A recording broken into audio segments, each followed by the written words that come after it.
everybody, this is True Power's Mind. This is a special report. Tonight, we are honored to have a great guest, a previous guest on past shows, Mark from Anaheim, live in the studio without a teleprompter. Today's date is 2018, February 8th, 2019, the year of our Lord. I want to give a brief bio of Mark for all the new listeners.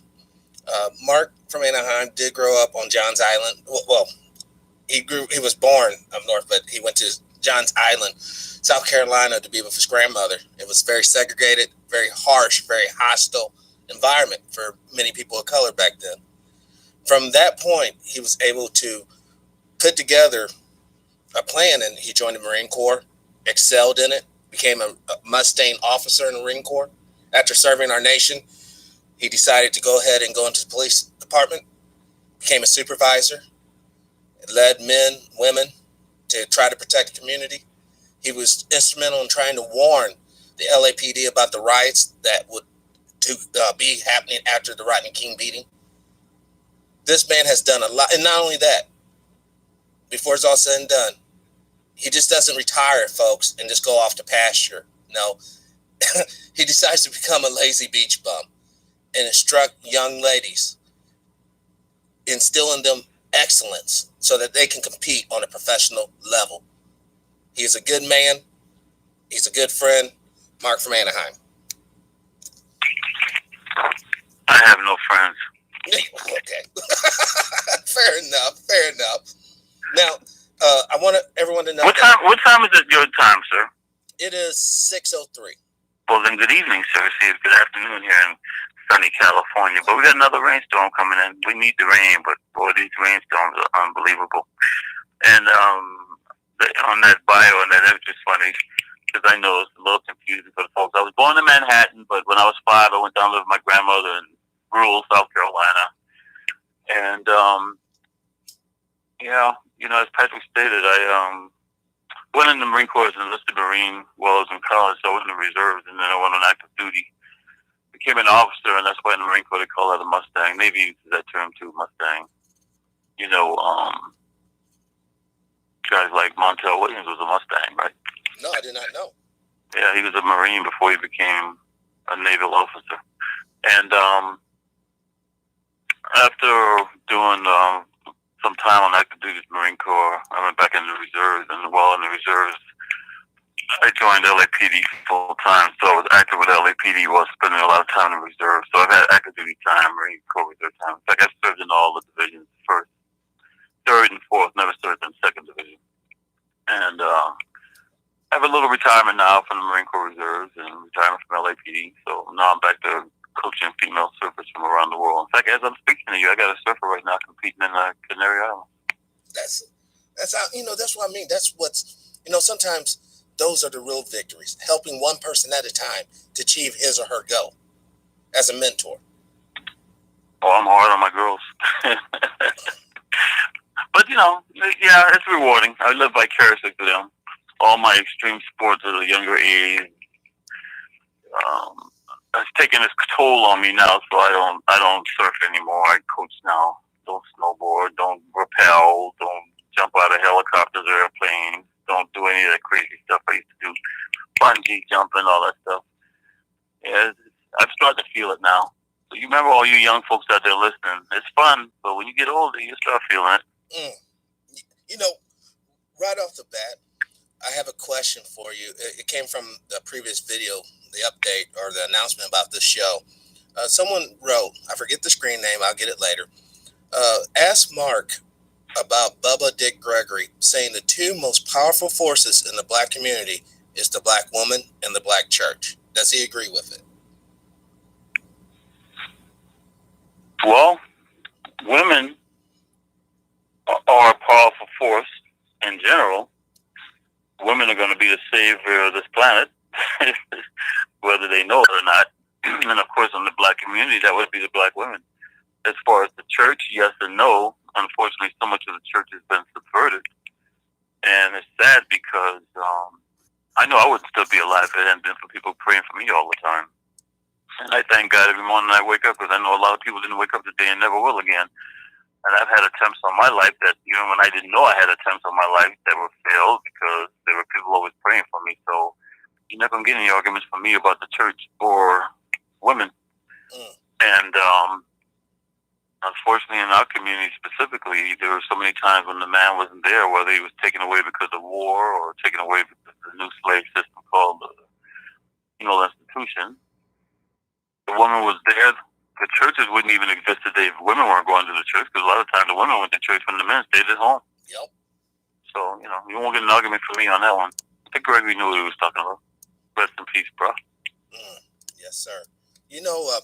On a side question, growing up actually in segregation, having to really deal with that, not from a book, but from firsthand experience.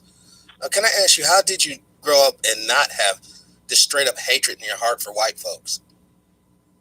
And I got older, man. I never grew up. Yeah, he just got older. It's interesting. I hear right now, they have this controversy going on with the governor from Virginia. And I spent some time in Virginia in high school. I was in Virginia back in 71 through 73. And I remember during the time when I was living in Virginia, an interracial couple who were married were forced to leave Virginia. So for you folks who think this stuff happened 100 years ago, it didn't happen 100 years ago. One, I don't see what the big deal is about Northam and his yearbook. I think it's kind of interesting that a medical college would have pictures like that in a yearbook. It's usually on the Bachelor of Art level, but that's Virginia. I mean, Virginia was the headquarters for the Confederate States of America's Army. So, I mean, I don't know why people are shocked about Virginia. Virginia still celebrates Robert E. Lee's birthday on Martin Luther King's birthday. Okay, so Virginia is where the Charlottesville incident happened that you can see at the end of the Spike Lee movie that's now up for several Oscar nominations.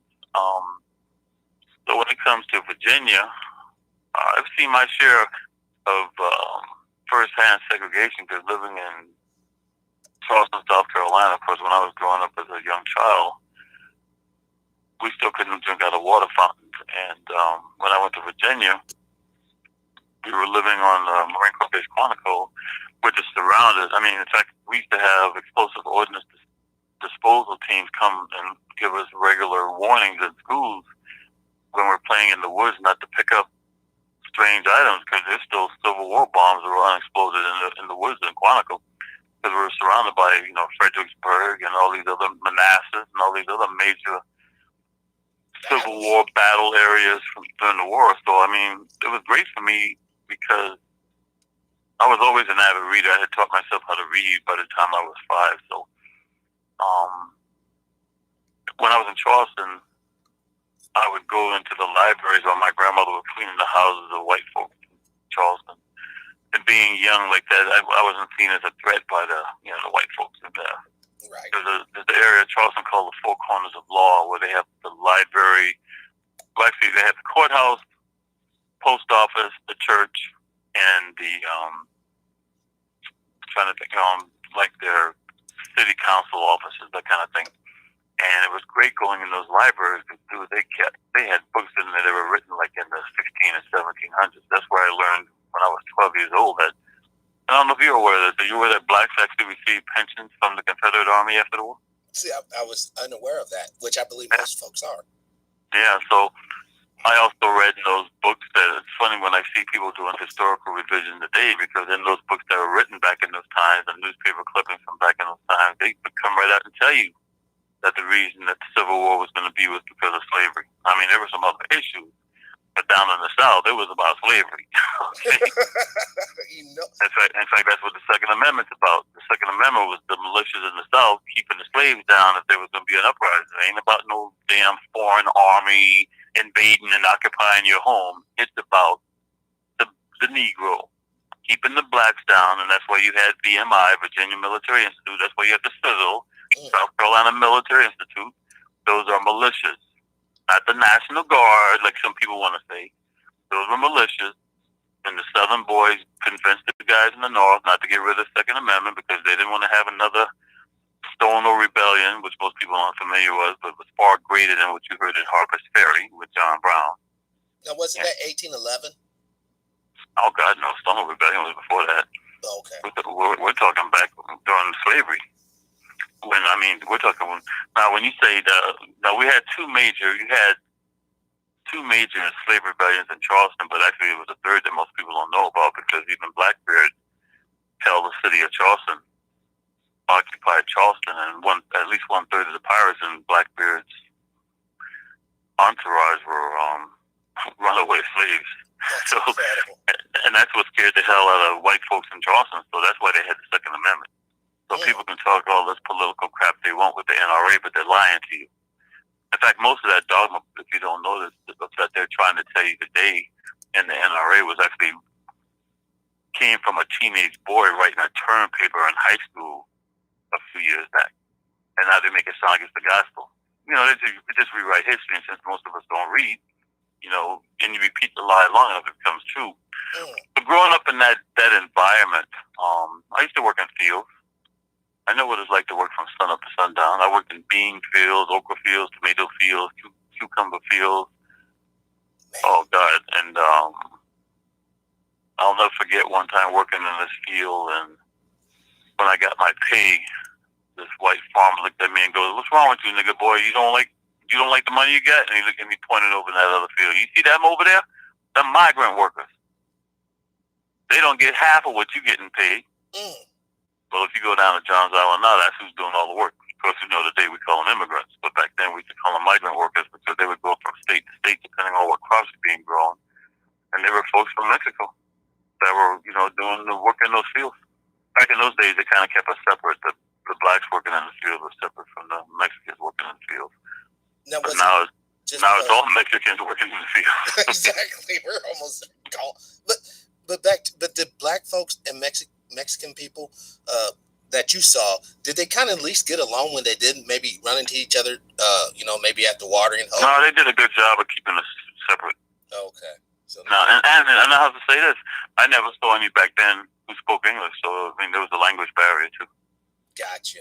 Yeah, so but it was interesting because I went to segregated schools, even though the U.S. Supreme Court had passed, you know, Brown versus Board of Education, and a lot of that came from cases in South Carolina, even though there was other cases that may have gotten more attention. But most of that Brown versus Board of Education actually came from incidents in the South, in South Carolina. In fact, there was I graduated from College of Charleston, which is the first municipal college in this country. And here's a little trivia for you. I just told you the College of Charleston is the first municipal college in the country. Right. So why wouldn't it be the oldest college in the country? Good point. Why wouldn't it be? Because when the 1954 Brown versus Board of Education became federal law, they decided, well, we ain't gonna let no niggas in, so we're gonna become a private school. So it wasn't until they ran out of money and couldn't afford to survive anymore, they took the federal money and finally allowed the first black to enter the school in the late 60s. And I can remember when Martin Luther King had been assassinated and walking, because we used to have a black theater in Charleston. In Charleston, we still had segregated theaters where, and I could never figure this out, they had the colored section. Well, the colored section was up in the balcony, so we actually had the best seats. Yes, you did. I'm serious. So we had theaters like the Gloria Theater, the Riviera Theater, but they had this one theater, it was a black theater called the Lincoln Theater. And I'll tell you, dude, the popcorn was nasty. The food was nasty. The rats used to get killed by the roaches in that theater when I was in there. But the one thing about that theater, they showed black movies.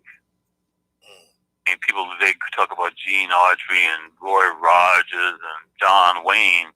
They don't even know about guys like Herb Jeffries. In fact, Gene Autry was called a singing cowboy.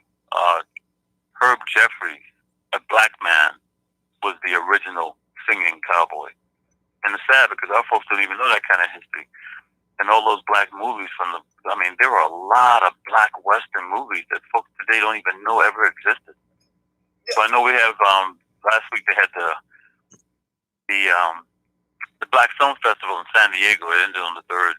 And now we have what's called the Pan-African Film Festival up here in Los Angeles. So for those folks out here who may be on the West Coast or listening to this show, I hope you take the opportunity to go see some of those movies that are being presented by the Pan-African Film Festival, because sadly, that might be your only chance to get to see that movie. Because a lot of those movies have a hard time being distributed in this country by the major theaters and whatever. So at least now with the onslaught of the internet and other avenues for providing movies that go straight to DVD, there are some movies out there that we would have never been able to see had it not been for the Pan-African Film Festival. So it's an interesting childhood that I had, because I used to go to segregated schools. So what I was saying was, even though the Supreme Court passed the law in 1954, in South Carolina and other states, they just ignored it. Now, one of the first things you'll notice, like right now, they're talking about the charter school. Everybody's talking about private schools and charter schools, because Betsy DeVos, she wants to privatize all schools anyway. As soon as they passed that Supreme Court law, that's when you started seeing all these white churches creating schools on their campus. Yep. They had no qualifications, by the way, to be educators, but they didn't want their children to go to school with niggers. And then, of course, more prominent whites, they were able to build private academies for the upper middle class and upper class whites to go to school. But for others, they just started going to their church schools. Meanwhile, in Charleston specifically, our schools didn't actually integrate until 1970. And what was interesting was all the black high schools in Charleston became middle schools, except for two. And all the white high schools remained high schools. In fact, you were living out here in Oceanside. The first black NFL coach was a coach for the Raiders, Art Shell. Well, Art Shell used to go to a high school on James Island, South Carolina. I grew up on Johns Island. And his high school ended up becoming a middle school. Doesn't exist anymore as a high school, but that's what happened to it. In fact, I would have gone to what was Hot Gap High School, which is like right across the highway from Angel Oak Tree, one of the oldest trees in the country. And that high school became a middle school once integration came around. And the only two high schools that were black that remained high schools were Burke High School and C.A. Brown, because those schools were in such bad neighborhoods. No whites were going to go there anyway, whether it was middle school or not. So they let those two schools remain as high schools. So, as far as the anger to your question, and as far as not hating white folks, I say this because going back to Northam, there's some other guy right now who's in some controversy because they're saying how he was talking to his white female friend, and she said she'd been raped, and when he said who did it, all she could tell him was a black guy, and he starts driving around in his car at night with a gun. yes. Look, I mean, if I had that kind of mentality, there'd be a whole lot of dead white folks in this country. Exactly. Great. Okay? I knew what it was like living with my grandmother. At the time, I didn't understand it because she didn't do a very good job of explaining it. But when the sun went down, my grandmother's door was locked. And if you weren't inside, you stayed outside. Well, I didn't know it at the time, but the reason was because she didn't want me out there with the Klan, the John Birch Society, or the White Citizens Council. Yeah. Because black children disappeared all the time. Just like they're doing today. Well, not just black children today. I mean, Trump has rounded up so many Latino children and that are unaccountable, and we can't find them. What the hell? Is this Nazi Germany with the Jews already, and nobody's talking about it? Oh. So I mean, I grew up in the church. We weren't taught to hate in church. Right. So living with my grandmother is not a black woman. Yes. And growing up in the church, didn't you ask about the church? Yes, sir. So I guess it was black women in the church that kept me from having that kind of hate in my heart to want to go out and do wrong to white folks. Vengeance shall be mine, saith the Lord. Yes, sir. Yeah, and let him do his work while we do ours. So I hope that long-winded response there answered that question. Oh, absolutely. Absolutely. Now, getting into the civil rights portion. Civil rights. The civil rights. Yeah. Out of the I think that's part of our problem.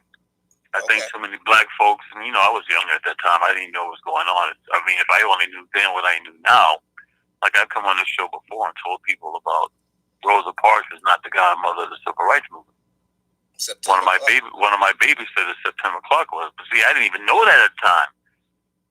You know, when they were having their meetings at Progressive Club on Johns Island, I didn't even know these were the women instrumental in so much that was accomplished in this country. And when I'm talking about instrumental, let me just give you an example of what I'm talking about. September Clark is one of the few people on the planet who get away with slapping the hell out of Martin Luther King. I'm serious. And she did it a few times. So I'm just saying, here are these people who, when my grandmother was working in white people's homes and she had nobody else to leave me with, sometimes I ended up staying at Progressive Club when, you know, there were black women like Bernice Robinson, September Clark, Alice Wine, and others, Esau Jenkins, who I really believe was murdered, but, you know, that's another story for another day. And I didn't even understand the ramifications, the importance of what they were doing at that time. It was only later when I'm growing up or getting older, and I'm now in high school or college, or even much later, I come to California. I'm actually listening to a radio station out here in Los Angeles, one of the few stations left that's not all right-wing, by the way, but it's Pacifica station, KPFK, and they're playing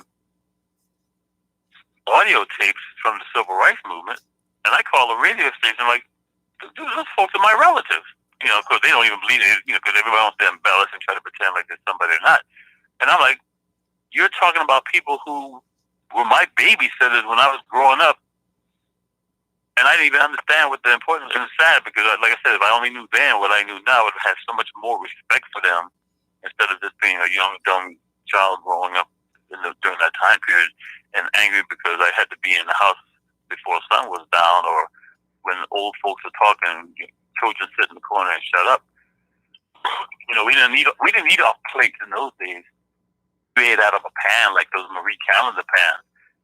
Children sat in the corner, and big old folks sat at the table. You sat at, you know, in the corner and ate. You know, today that would be child abuse or child neglect or whatever. But I'm sorry, you were going to ask me a question. Yeah, you know, about the civil rights movement. Yes, the effect of the civil rights movement in the psyche and in the educational system, because I think another part of Black history that's often forgotten about, we all seem to be thoroughly educated on the slavery aspect, but not so thoroughly educated on the indigenous aspect, that there was some copper-toned people in this country prior to, you know, Jamestown and all the slavery. Oh, there were blacks in this country before Columbus got here. Yes. But then, you know, did Columbus come here? He was looking for India. So, you know, some of the things that I've seen in response to the civil rights movement, for one, let's talk about affirmative actions. Okay. Black folks in the South, especially in the South, and James Brown, by the way, they're trying to reopen his, you know, they're reopening the investigation into his death, right? I heard about that. One of his mistresses said that he was murdered.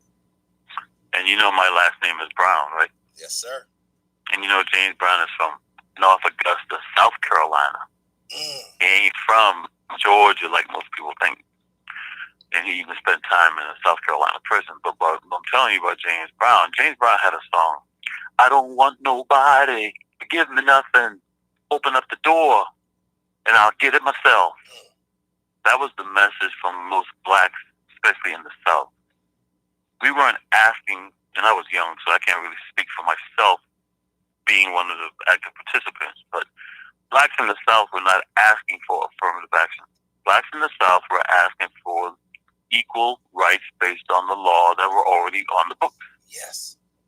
It was, generally speaking, blacks in the urban areas, especially in the North and in the Midwest, like in Detroit and Chicago, that were calling for affirmative action. And I think that affirmative action was one of those that for some people may have had good intentions, but it actually usurped a lot of the accomplishments and the efforts of the civil rights movement. Now, of course, you had guys like Bakke. I don't know if you're familiar with the Bakke decision, because you know, he was younger than I am. But here in California, you had a former Marine who went to law school, and while he's trying to get into law school, he didn't get accepted. So he filed a lawsuit for reverse discrimination.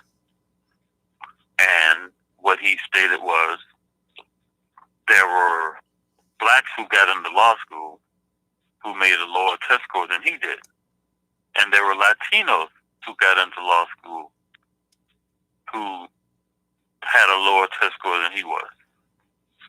And there were Asians that got into law school. Now, when the court, when you go to federal court, the judge decides what's going to be allowed, heard, and what's not going to be heard. And there was a lot about those backgrounds of individuals. It was true about the blacks. All the blacks had scored lower than Baki. However, it was only half the Latinos who scored lower than Baki, and all the Asians had scored higher than Baki. More importantly, Baki was older. And when people are thinking about applicants for law school, they're thinking, what's your potential for representing your college later on, and how many years of practicing law are you going to have in the law community? So with these folks being younger and Baki being older, that was also a deciding factor, but none of that kind of information was admitted into public record. So what I'm saying to you is the Baki decision was one of those of several cases of reverse discrimination based on affirmative action that later on gave whites in this country who were losing their jobs because of automation and all kinds of other reasons, but to say, I can't get a job because I'm the wrong color or I have the wrong plumbing. And a lot of people buy into that rhetoric. Yes. These folks are taking your job. Now, I got to tell you this, when I went to LAPD, I had a bachelor's degree. There were very few cops on LAPD with bachelor's degrees when I went there. In fact, because of the way the system was set up, with 6 months on the job, I was qualified to take promotion exams with these other white cops because most of them had GEDs or barely a high school diploma. So it wasn't one of those situations, I got a job at LAPD because I was black. Hell, I was more qualified than these guys who were training me. Yes. Okay? And then when it comes to fire departments, those guys hire somebody because their daddy was on the job. Okay?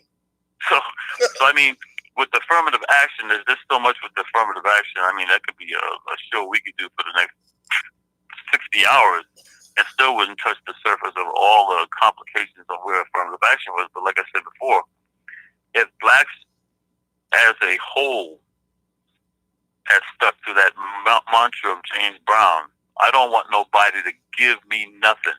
Open up the door and I'll get it myself. Right. We would have a lot less problems than what we're having now, because now it seems like when you pass a law saying you will have this many blacks in your company or in your schools based on the population, well, that doesn't necessarily mean somebody's qualified. Right. We need the correct qualification. Because we can get around that too. I'll just hire somebody like my daughter who's a Mexican, and you can hire one person who's a female, she's black, she's Latino, and that's 3/4 right there. So I can hire me 3 more white girls. And I can use this one person and show her, see, we got a Latina, we got a black, and we got a female. There's so many ways to get around these laws. Like if you're a businessman. Well, if you privatize and don't take the federal money, you already got around those laws. Yes. There it is. No, there it is. And that's what kept churches shut up, because they were so scared to speak on political issues because they'll lose their 501c status. Well, in recent years, but see, that's not true either, because, isn't Pence in the White House? Well, yeah. And isn't he one of these evangelicals? Yes, he is. Certain churches might lose their 501.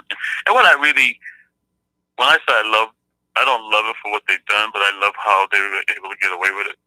I guess I kind of admire them in a sick fashion, because the perception out there is that the liberal churches are getting away with being politically active, when it's actually the far right-wing churches that are more politically active than anybody else and are being able to do it under a tax-exempt status.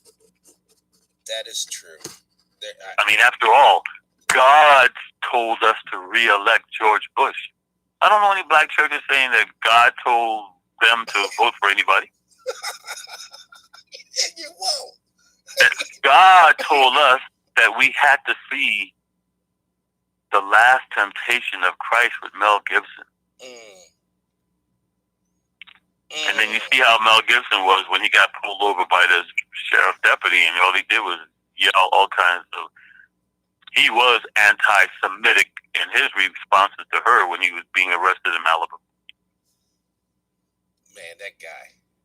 So I'm just saying, but you got white folks who think that because he played a character in a Hollywood movie, that Charlton Heston was Moses. Seriously. The thing about the movie, though, the movie aspect to it all, like during the 70s, the black exploitation films, and then later on we get. Hey, leave Pam Grier out of there. Who was that? Well, everybody talk about they like Farrah Fawcett. Dude, Pam Grier was on my wall. So leave Pam Grier and those black exploitation movies out of this. Freddie's dead. That's what I said. Hey man, Superfly, Shaft. Oh yeah. That's why Quentin Tarantino got a lot of ideas for his movies. Hey, Quentin Tarantino as a child, that's all he watched was black exploitation movies and spaghetti movies. And I'm glad he did because there were blacks in spaghetti movies. Now, you know what a spaghetti movie is, right? Spaghetti movies are Western movies, but they were made in Italy. And there were blacks who played in movies in Italy and Western because they couldn't get no Hollywood roles in Western movies in this country. Because of the image thing. No, because of racism. I mean, isn't your boy Clint Eastwood didn't Westerns make him famous? They did. I'm a retired Marine Corps officer, and I always talk about the Montfort Point Marines, and even most black Marines don't realize the first Marines were actually in the Continental Marines back in the 1700s. But we'll talk about, the fact that the Marine Corps was the last to integrate in the 40s, first with executive orders by Roosevelt, then with executive orders by Truman. But the fact is, when Clint Eastwood makes this World War II movie, and blacks even went on his Hollywood movie set and asked him to include blacks in his movies, he still didn't do it. And that's why I had my own personal campaign to block that movie. So I was happy when that movie didn't get accepted for any Academy Award nominations because Clint Eastwood showed exactly who he was. Yes, he did. And, and there's no penalty, though. Can you think of any movies that showed blacks in World War II? Jeez. Not right offhand. Isn't that sad? It is. It's and so folks don't even know blacks were in World War II. Hell, it was blacks who discovered the concentration camps with Jews in it. Because whites never said anything about them. If it wasn't for black soldiers, you wouldn't have known about the Holocaust. Dang. Black Panthers. 761st Tank Division under Patton. Oh, I'm sorry. If you watch the movie Patton, you'll see one black, and he's the guy shining Patton's shoes. When in fact Patton commanded black tanks. Patton was so successful with his black tankers that they had to have him slow down because he was getting so far ahead of everybody else in the Allied campaign in Germany. Of course, none of those blacks got Medal of Honors. In fact, no blacks got Medal of Honors in World War II, except for guys like, no blacks got Medal of Honors initially in World War II. I mean, even on Navy ships where they weren't even trained how to shoot, they got Navy Cross. They weren't good enough to get the Medal of Honor. Not even the Red Tails that never lost a plane in any of their sorties? No. So, Clinton, thank God, Clinton went back and gave some guys in the Army, guys like Vernon Baker and others, Medal of Honor. Most of the guys who got them were dead already. Vernon Baker was still alive to get his. He was crying when he was crying when he received it. But no, a lot of those blacks were never recognized for their achievements. I mean, like the Harlem Hellfighters. You familiar with the Harlem Hellfighters? No, could you tell us about them? No, I just made it up. Okay, in World War I, you had the Harlem Hellfighters. Now, they were a National Guard unit out of New York, Harlem, of course. And they were sent down to Spartanburg, South Carolina for training. And them Klan members out in town, oh my God. Oh, and they trained with broomsticks. Didn't give them real rifles or anything. Boomstick. And the first time they were put on the ship one of the worst ships in the world, so the ship didn't go too far before it had to turn back around and come back for repairs. Put that ship back out there again, had to turn around and come back, and the third time the captain says, hell with it. We're going all the way, and if we sink, we sink. So they made it over to France, and when they first got into France, they were not too far from Marines, not too far from Belleau Woods. Donald Trump went out there and totally disrespected these white boys in the Marine Corps who were called the devil dogs from Belleau Woods, but he also disrespected all these blacks and Harlem Hellfighters. But Marines were killing these Harlem Hellfighters, and the blacks said, okay, for every one of us we kill, we're going to kill us 3 white boys. And so Harlem Hellfighters were killing these Marines so badly, they said, no, get them out of here and put them on the front line because these guys are blood. Oh, I'm sorry, you never heard this story before, huh? No, sir. In fact, I'm a retired Marine. I'm going to tell you, I think that whole story about the devil dog thing is BS, but, I've documented that and written about that. But, it's all who writes the history. I'm not into his story, I'm into history. Right. But the black soldiers, when they were fighting over in Europe, they were not even allowed to fight under a U.S. flag. What? So they had to fly the New York flag while in combat. So when they went with the French allowed them, and it was the first time ever in World War I that American soldiers fought under a French flag. And they didn't get no Medal of Honor either. A lot of them got the Croix de Guerre from France, and many of them to this day are worshipped by the French. And I'm wondering why, maybe that's why Trump didn't want to do no celebration over there, because he knows that he would have to also recognize those black troops. So he just got out the rain and went back inside. But it gets better.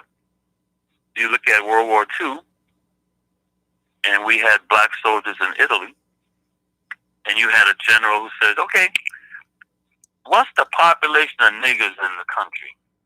I'm going to make sure that's the percentage that dies in this combat zone. So, like, if there's 13% niggers in the U.S., 13% of this unit going to die over here. I'm not making this stuff up. I just have to give Spike Lee credit. I always give credit where credit due. By the way, that movie Black Klansman, that's hilarious, but oh, dude, that's close to home for me. I'm happy to see that movie up for nomination. But Spike Lee did a movie called Miracle at St. Anne. So for you listeners out there, I highly recommend the movie Miracle at St. Anne.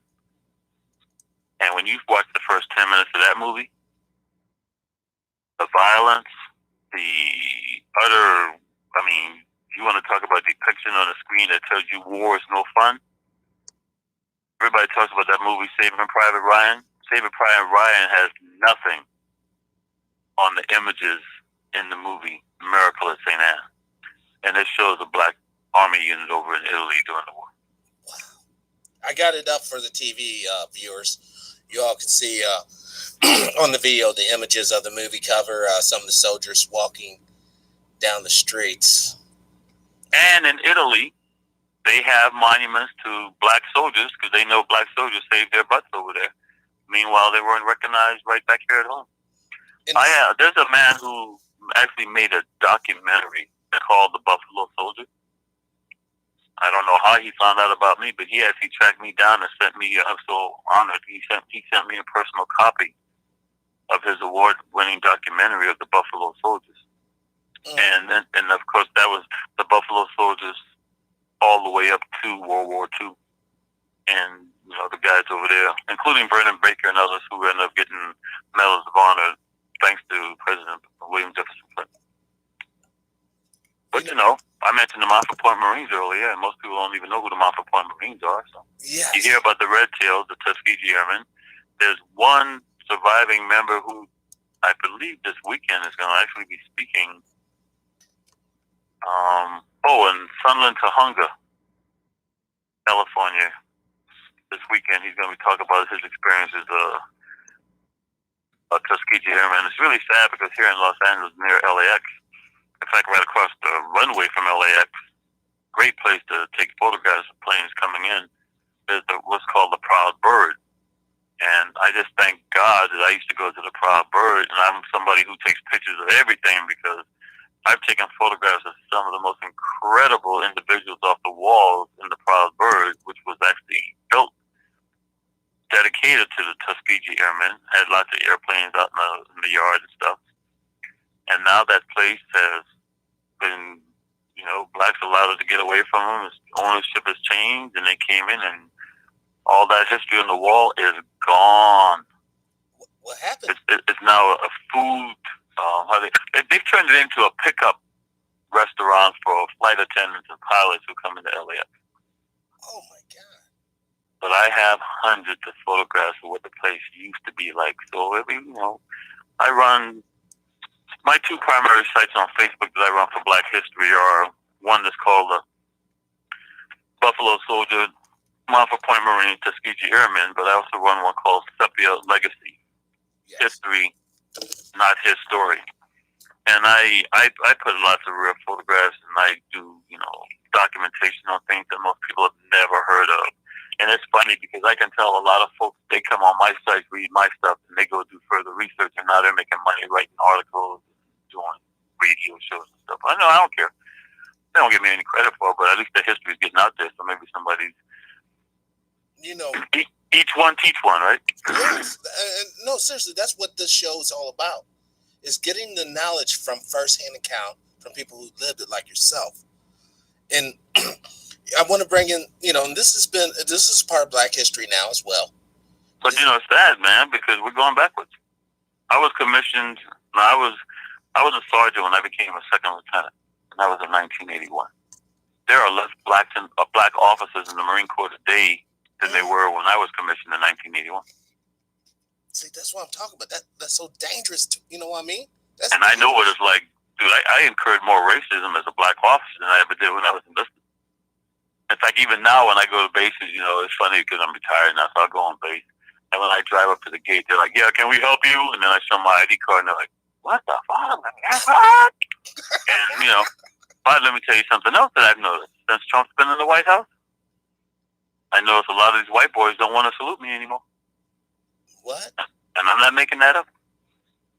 And I don't waste my time with them. I don't sit there at the gate and argue with them. I don't go to the commanding officer and give them their name. I mean, they don't even realize with one phone call, I could have them reassigned in a heartbeat. No, I'm serious. For you folks out there, it sounds corny. Never judge a book by looking at the cover. Yes. Okay? I mean, I've got friends who are still heavily involved with the military. I'm out now. Guess what? They're all generals and admirals. You don't think I got pulled? Come on, man. I got people who are working on Capitol Hill. I don't know. But I'm just saying that it's amazing me because these guys actually think they're getting away with something by not saluting me. Dude, I don't care. In fact, I just took I was down at the Naval, now I'll say this, Coronados. These guys are Navy SEALs. Okay, they're zealous, okay? And I've never had, in fact, I was so proud the other day when I'm on Coronado with the Navy SEALs. And I come to the front gate, and I'm like, whoa, 2 women in the guard shack. That's what I like to see. And it was funny because they tried to be so professional, but they couldn't help but smile because they were so happy that some guy was actually happy to see 2 women in the guard shack. Because that's women have come a long way in uniform, and even now we could have as many as 13% of the women in active duty will tell you that they have been raped or sexually molested or sexually harassed. 13%. That's and then when they report it, they end up getting in trouble. So it's sad because I'm in fact I run a site on Facebook dedicated just to women in uniform, dedicated to women who are firefighters, law enforcement, nurses, and armed forces. And it's sad because here's a guy running a Facebook site for women, and I have women who come on that site and will share things that they won't even share on other sites because they don't feel comfortable to share it on another site. So I guess that says a lot that they would even trust me to. But how do and trust me, and they read everything. A lot of them won't comment. And for you folks listening, and I know a lot of you at Facebook, this is the sad thing. I run like 41 Facebook sites, okay? A lot of those folks read everything I post, but they never comment. Well, let me tell you what Facebook is doing now, especially on the group sites. If you don't participate on that group site, these artificial intelligence bots are taking you out of the group sites and putting you back on the invite list. So, in other words, let's say I have somebody who reads everything that I put on Facebook, but they don't comment. Now, all of a sudden, they find themselves no longer in the group site. I see their name on the invite list. I invite them back. They may have gotten their feelings hurt because they think I'm the one who booted them off the site. Because after all, if I'm the administrator, it's the administrator who boots you out. So they're thinking, okay, he booted me out of the site and I didn't do anything wrong. I'm not even going back to that site. That's what Facebook is doing right now. Facebook is just arbitrarily deciding who stays in group sites or not based on their participation on Facebook. I'm saying this to you folks because remember, I'm telling you this on February 8th, 2019. I don't think people really understand that. It's not going to be confined to Facebook. There's going to be a day in this country when you're going to be deemed an active citizen or not, and it's going to determine what you're going to be allowed to have access to. They already have that with the guns. There's a new law being proposed saying that you have to disclose your social media information before you purchase a gun. Last time I had Mark on the show, he was talking about when he went to the gun range. They know him, but because he didn't have his ID on him. I have my ID, but because my ID has a post office box and it doesn't have a street address, they can't sell me a firearm anymore. Right. And you know what? I'm an FBI certified range master. I want to say for everybody listening right now, you guys have better wake up and get on point. You better understand, come 7 days from now, February 15th could very well be the last day of this republic. Well, it'll be the last day I'm on this show. It'll probably be the last day for a lot of things. And let me explain this to you folks. See, most folks don't really know how the law works, okay? I'm talking a little bit about the armed forces thing.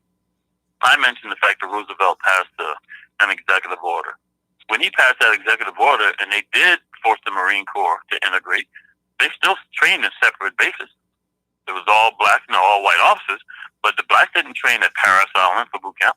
They had to go to Camp Lejeune to a place called Camp Geiger, which is now the Montfort Point, Camp Montfort, but they were separate. It was only after another executive order was passed by Truman when Roosevelt was already dead that said there would be no more segregated boot camps. All right? And I say this to you because everything I've mentioned to you were executive orders. Now, Patrick Weaver, what can any incoming president do to pre-existing executive orders? He can rescind that and make it nil and void. So what I'm telling you folks right now is the only thing that makes it lawful for blacks to be in the armed forces, or women, are executive orders. Yes. And thanks to Obama, everything that we're doing tonight can be seized by our President Trump come February 15th if he declares a state of emergency. All executive orders would therefore supersede all laws of the land. He has it all, guys. That's why we have to give him the money for defense. It's not about the wall, whether you like it or not. We have to give him no reason to declare a state of emergency, period. You don't really believe that, do you? Okay, let me break it down for you. Donald Trump asked for money for his wall. They gave him the money for his wall, and he hasn't spent any of it. You forgot that already? He's using the wall as an excuse, but it ain't about the wall. It's not about the wall. I'm trying to get on the sea. But folks are falling for the wall issue. It ain't about the wall. And like I said before, Donald Trump wasn't responsible for the government shutdown. It was Mitch McConnell. Mitch McConnell, who's married to a Chinese woman whose family had all kinds of cocaine on their commercial vessels. That Mitch McConnell. Because they're so pro-American. So I'm just telling you, Mitch McConnell's the one that shut the government down. Not Nancy Pelosi, not Donald Trump. What happened was in December, the U.S. Senate passed legislation, went to Congress refused to introduce it to the House. When Nancy Pelosi became Speaker of the House, she took the same exact bill, introduced it to the House. It passed Republican and Democratic, but because it's a new election had just happened, it has to go back to the U.S. Senate, and Mitch McConnell stopped it from being put on the floor of the U.S. Senate. Not Donald Trump, Mitch McConnell. I'm sorry, you weren't heard, weren't told that by the media? No, sir. I deal with history, not his story. Man, I got a chat room question. Yes, sir. Ask Mark, how can he advise African Americans to get concealed carry weapons that live in Confederate states? Why Confederate states? I guess, the South. Well, most black people still live in the southern part of you ever see the movie Malcolm X? Yes. Now, the movie starts off with Rodney King, which had nothing to do with Malcolm X, but it was at that time when the Rodney King incident had just happened and the 4 LAPD cops were on trial, including one of my best recruits ever, Timothy Wynn. And then the movie goes into the early years of Malcolm as a young child.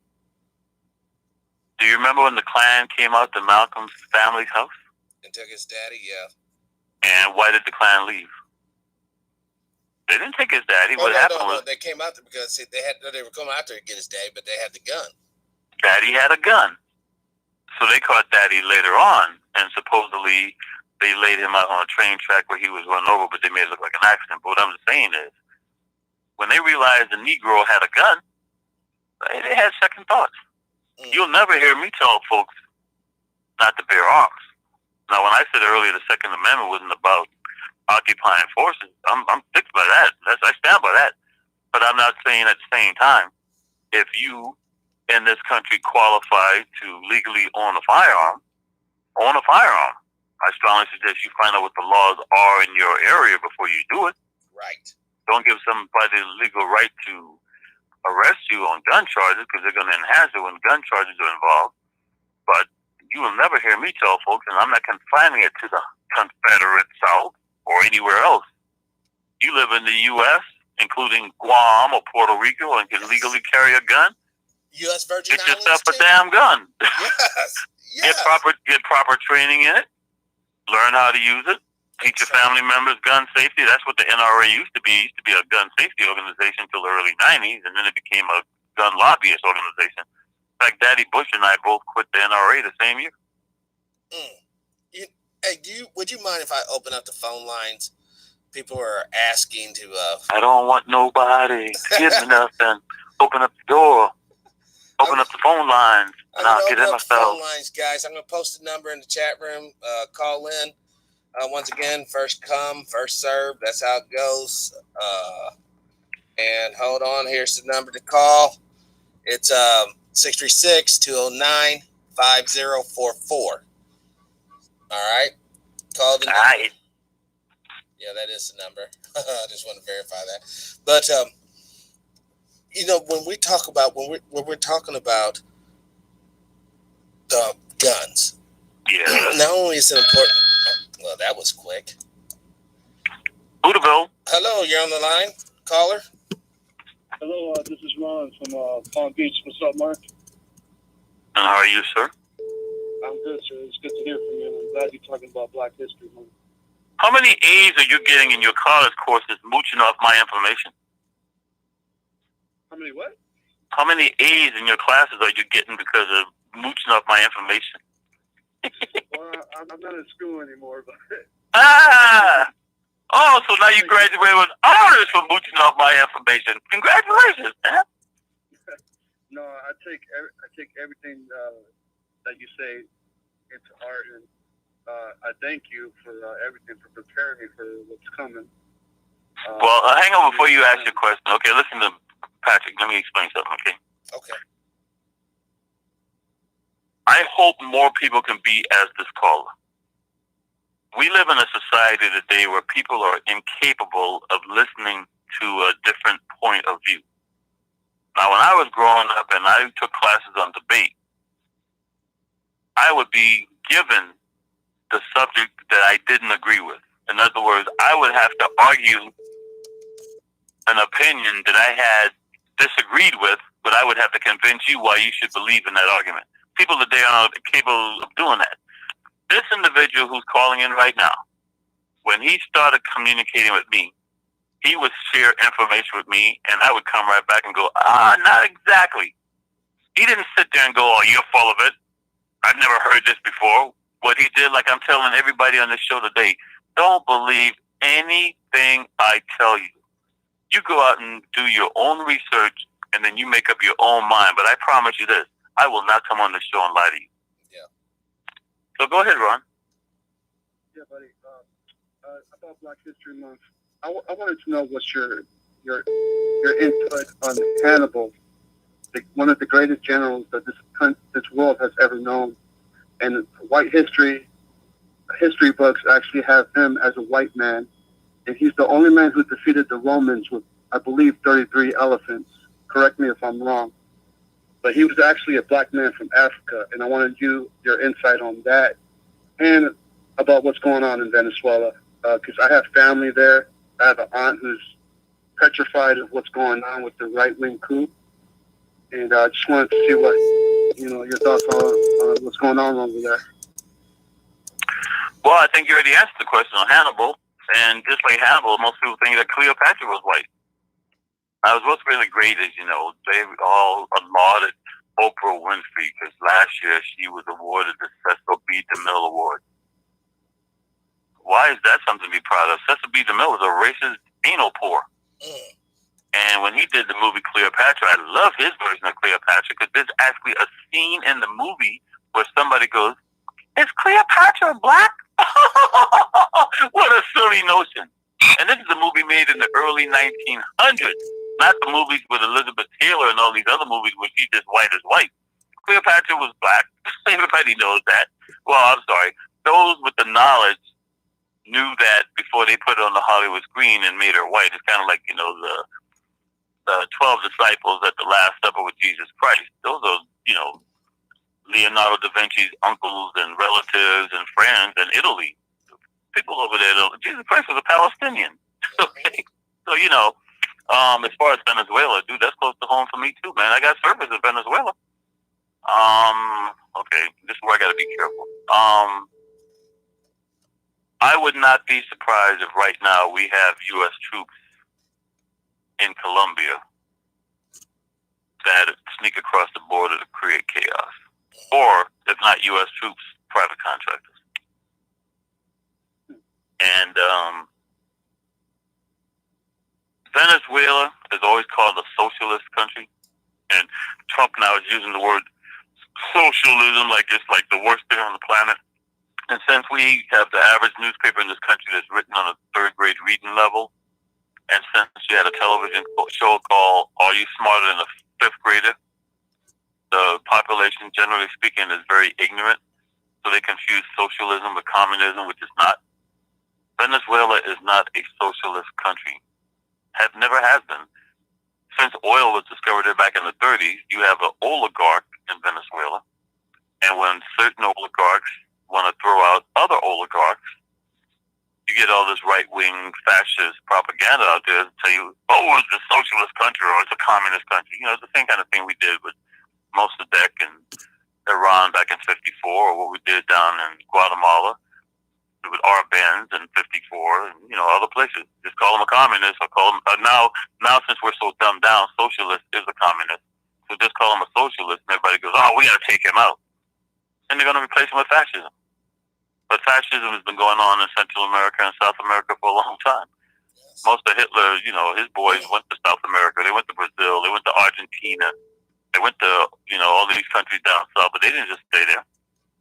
We had people from the Third Reich who were more, not just Third Reich, more importantly from the Gehlen. Are you familiar with Reinhard Gehlen, Mr. Patrick? No. Reinhard Gehlen was the head of the German spies during World War II, and later on the OSS made him the head man in charge of the anti-communists over in West Germany during the Cold War. So we brought a lot of the highest-ranking German spies into this country. I know because some of them mentioned me, and a lot of those guys went down to places like El Salvador, Nicaragua, Guatemala, Honduras, torture camps. We have a place down in Fort Benning called the School of Americas. these generals from Latin American countries learn the torture tactics and go back to their countries and overthrow the democratically elected governments to put in who we want in power. So Venezuela's going down. Venezuela was a target of the Bush administration. Obama wasn't much better towards them. You know, I loved it when when Venezuela had a leader who comes in, you know, they just made Hugo Chavez enemy number one. He goes, "I smell sulfur in the room." And he's talking about George W. Bush. I was like, that was classic, man. That was almost as good as the guy who threw the shoe at Bush over there in the so-called Middle East, man. I was like, that was classic, man. I remember that interview. So I'm not being flip. People don't know about that, but there was a 02 coup d'etat against Hugo Chavez that failed. Exactly. The guy name was Pedro Carmona. He escaped to Miami along with the people revolted who were Chavez supporters, and they got him back into power. Well, let me tell you how deep this goes, because I mentioned Puerto Rico earlier, and I support female servers in Puerto Rico too. And the U.S., you know, under the Obama administration, the U.S. Congress said, no, Puerto Rico is a colony. You will not become a state. Okay, that's under Obama. And you saw how Puerto Rico was treated after the hurricane. Yep. Well, if you're not aware of this, folks, there's a major smear campaign now going on against Puerto Rico, claiming that Puerto Rico is funneling money into the socialist, corrupt government of Venezuela. See if I'm making that one up, folks. So if y'all bored out there, just Google Puerto Rico investigation Venezuela money and see what comes up, because the media ain't talking about it. Hold on, caller.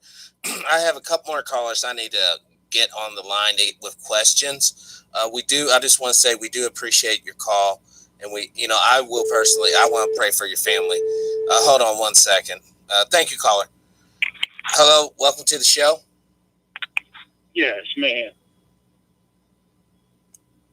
Yeah, you have a question for Mark? Yeah. Hey, Mark, how's it going? How you doing, sir? Yeah, this is Mayhem from Indiana. I heard you, sir. I am so happy to hear you call in, man, because I've been on call so very, very rarely these days. I don't do many radio shows. As you know, I told you once Trump got elected, I was going to do radio shows. And for you all out there listening, man, this brother's from Indiana, and he's one of the most intelligent brothers that used to call in. So I missed him the last two times I was on call show, and he didn't call in because, dude, Panther's from Indiana. Indiana is the most racist state in the Union. Everybody talks about the South, dude. At the height of the Klan, Indiana was number one. By the way, California was number two. So, Brother Mayhem, I'm so happy to hear you call in. No, I just want to call in and say, man, I'm happy to hear from you. I appreciate you giving me all the accolades, man. It's just basic common sense.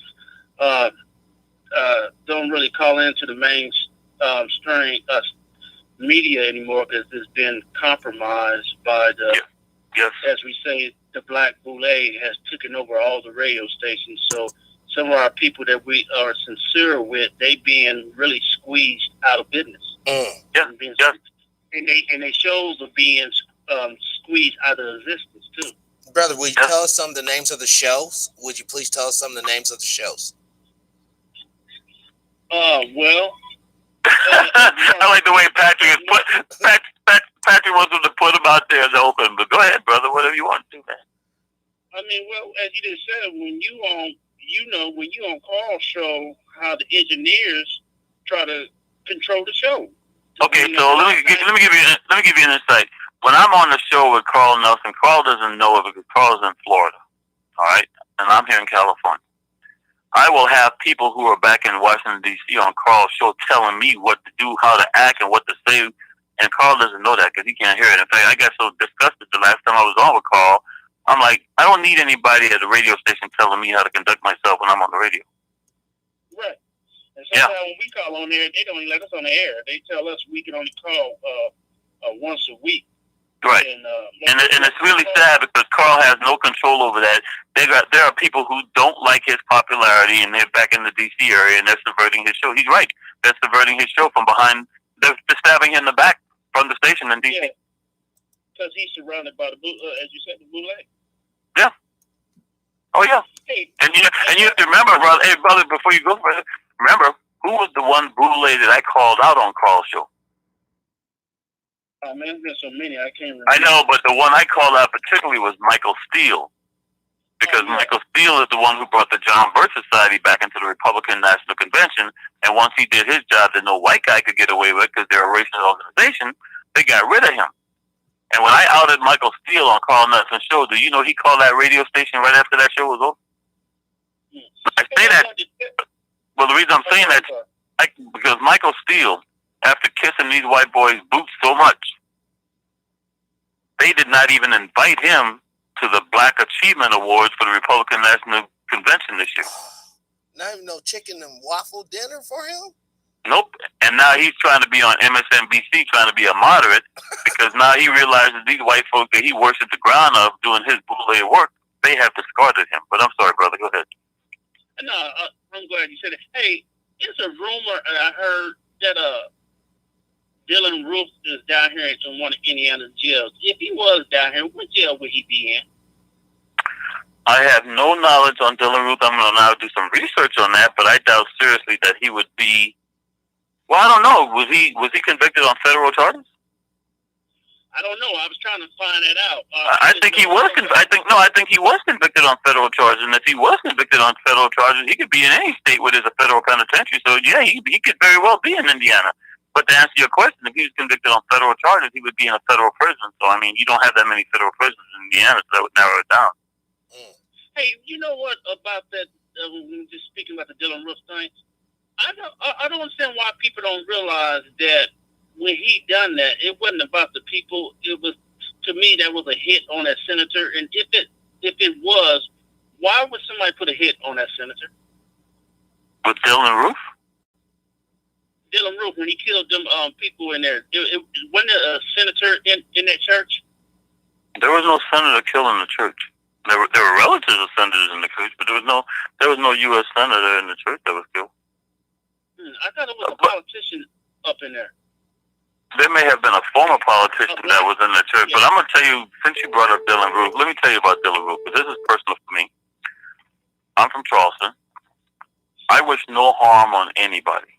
And I damn sure don't want to see folks who look as I do getting shot and killed by some white boy saying he's starting the damn Civil War again. But I have very little love for that African Methodist Episcopalian church in Charleston.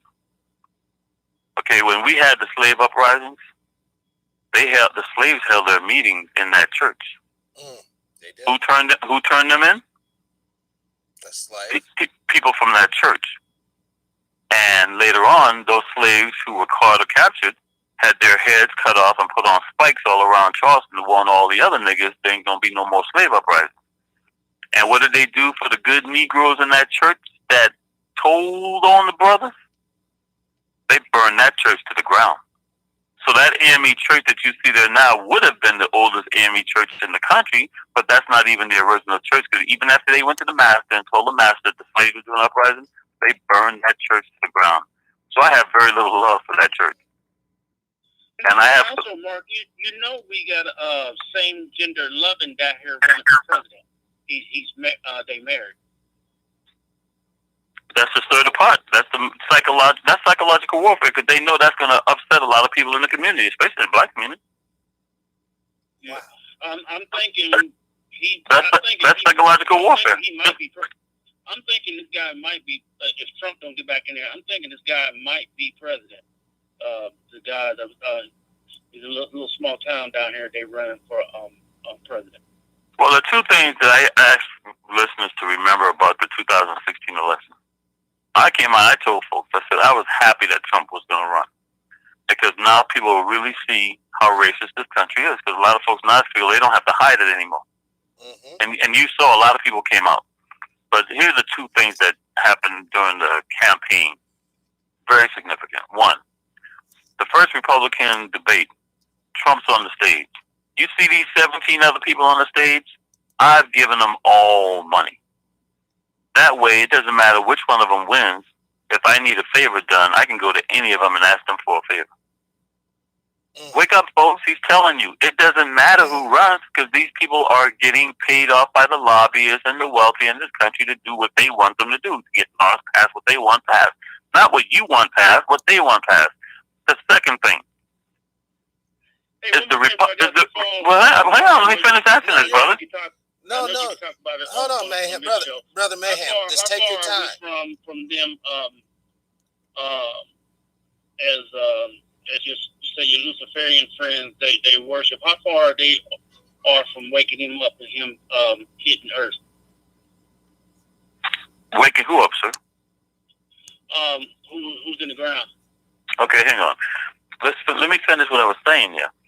So the second thing that I highly recommend you folks remember from the campaign in 2016 was the Republican National Party is not a government agency.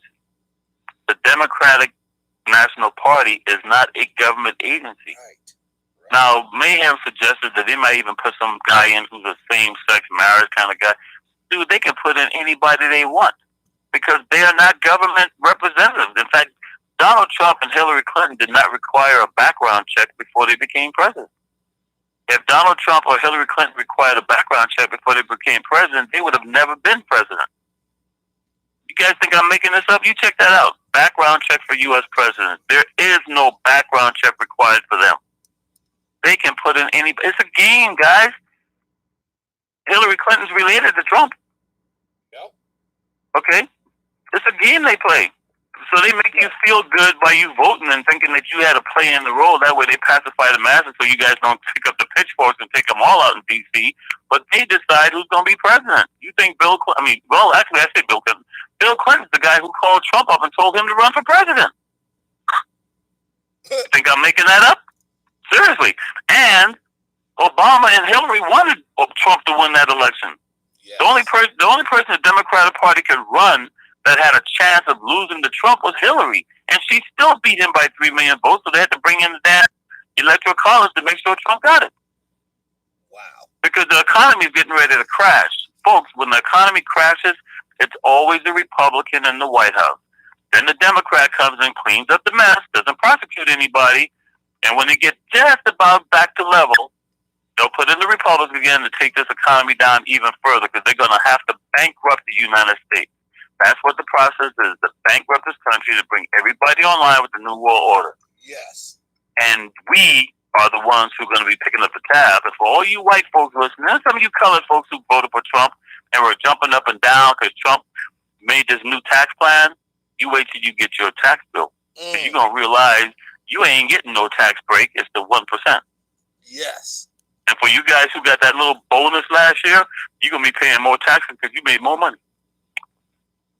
So as far as the Lucifer on the ground kind of thing, brother, anything I say on that is pure speculation. But I will say right now, but what I will tell you is this. When Hitler came to power, the first thing he did was go over to Austria to the museum and grab that Spear of Destiny. Yes, he did. The headquarters for most of the Nazis and the SS was a very occultic castle. Well, guess where NATO has their headquarters? I'll just say this. I knew I wasn't going to go very far in the Marine Corps as far as officers' rank goes because I'm not selling my soul. And you got Luciferians that have permeated throughout your corporations, throughout your government, and throughout the U.S. Armed Forces. They are really, truly believing that they want to have this all-out caliphate war where the Muslims and the Christians and the Jews have a world war, and when it's all destroyed, Jesus or whoever they believe in is going to rise from the ashes, but the occult have somebody else in mind.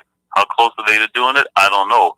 I will say with these super God particle beams that they're using and all this, they truly believe now they have the ticket to opening the portholes to letting out all these former Luciferian angels that have been locked away for years to bring them back to the Earth's surface. I wish I was making this up. I'm just telling you, this is what they believe, and they're trying their damnedest to do it. Okay, Mark, it was nice talking to you. I appreciate it. Thanks. Hey, Brother Mayhem, are you still there? Before you go, I got your number. I would like to call you back on a side note and get you on the show possibly as your own guest and just discuss your thoughts, all right? But I got to take this call right now, brother. All right. Welcome to the show. This is Patrick. What's up? good, yo. Well, hey, how you doing? Got a question for Mark? Yeah, man, this ADI from Richmond, VA, bro. What's going on, Mark? Peace to everybody in the chat. Love to everybody. Well, Mark, did you say you're from Virginia, brother? Yes, sir. Richmond, VA. Damn, they're trying to take down your governor, your lieutenant governor, and your attorney general. Damn. Yeah, man, it's pretty shitty out here, bro. But yo, I got a question for you. Seeing as how you out there on the West Coast out there, what do you think of the Black Widow? That's what I gave her the nickname. Kamala Harris, bro.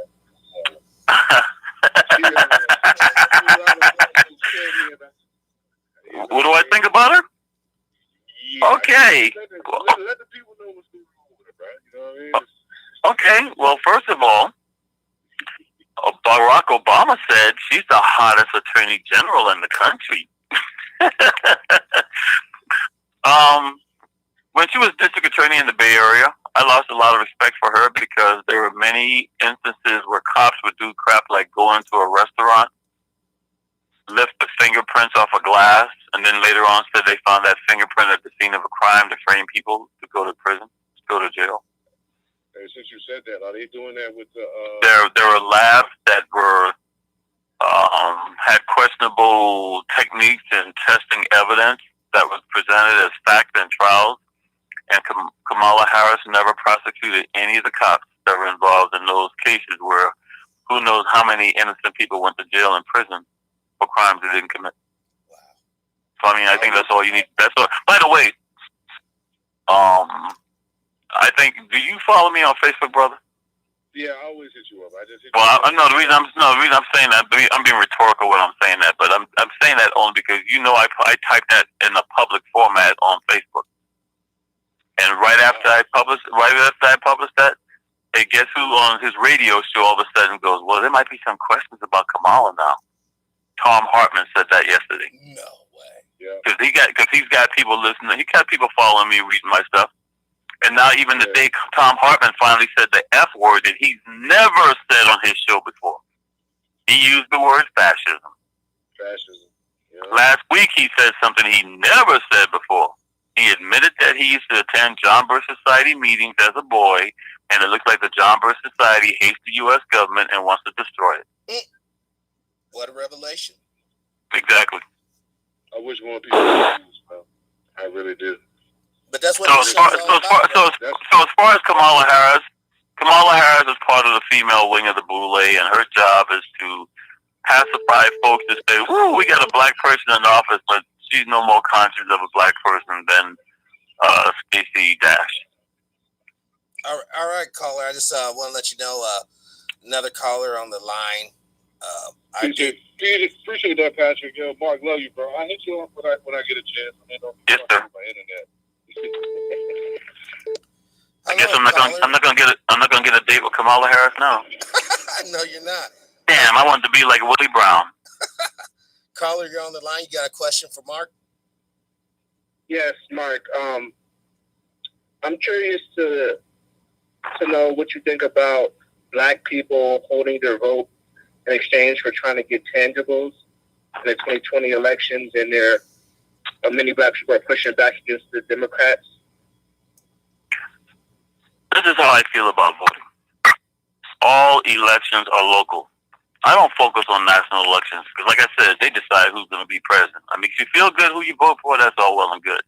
What's very important, and what's really sad, is the Republicans, especially the far-right fringe of the Republicans, have done a very good job of focusing on local elections.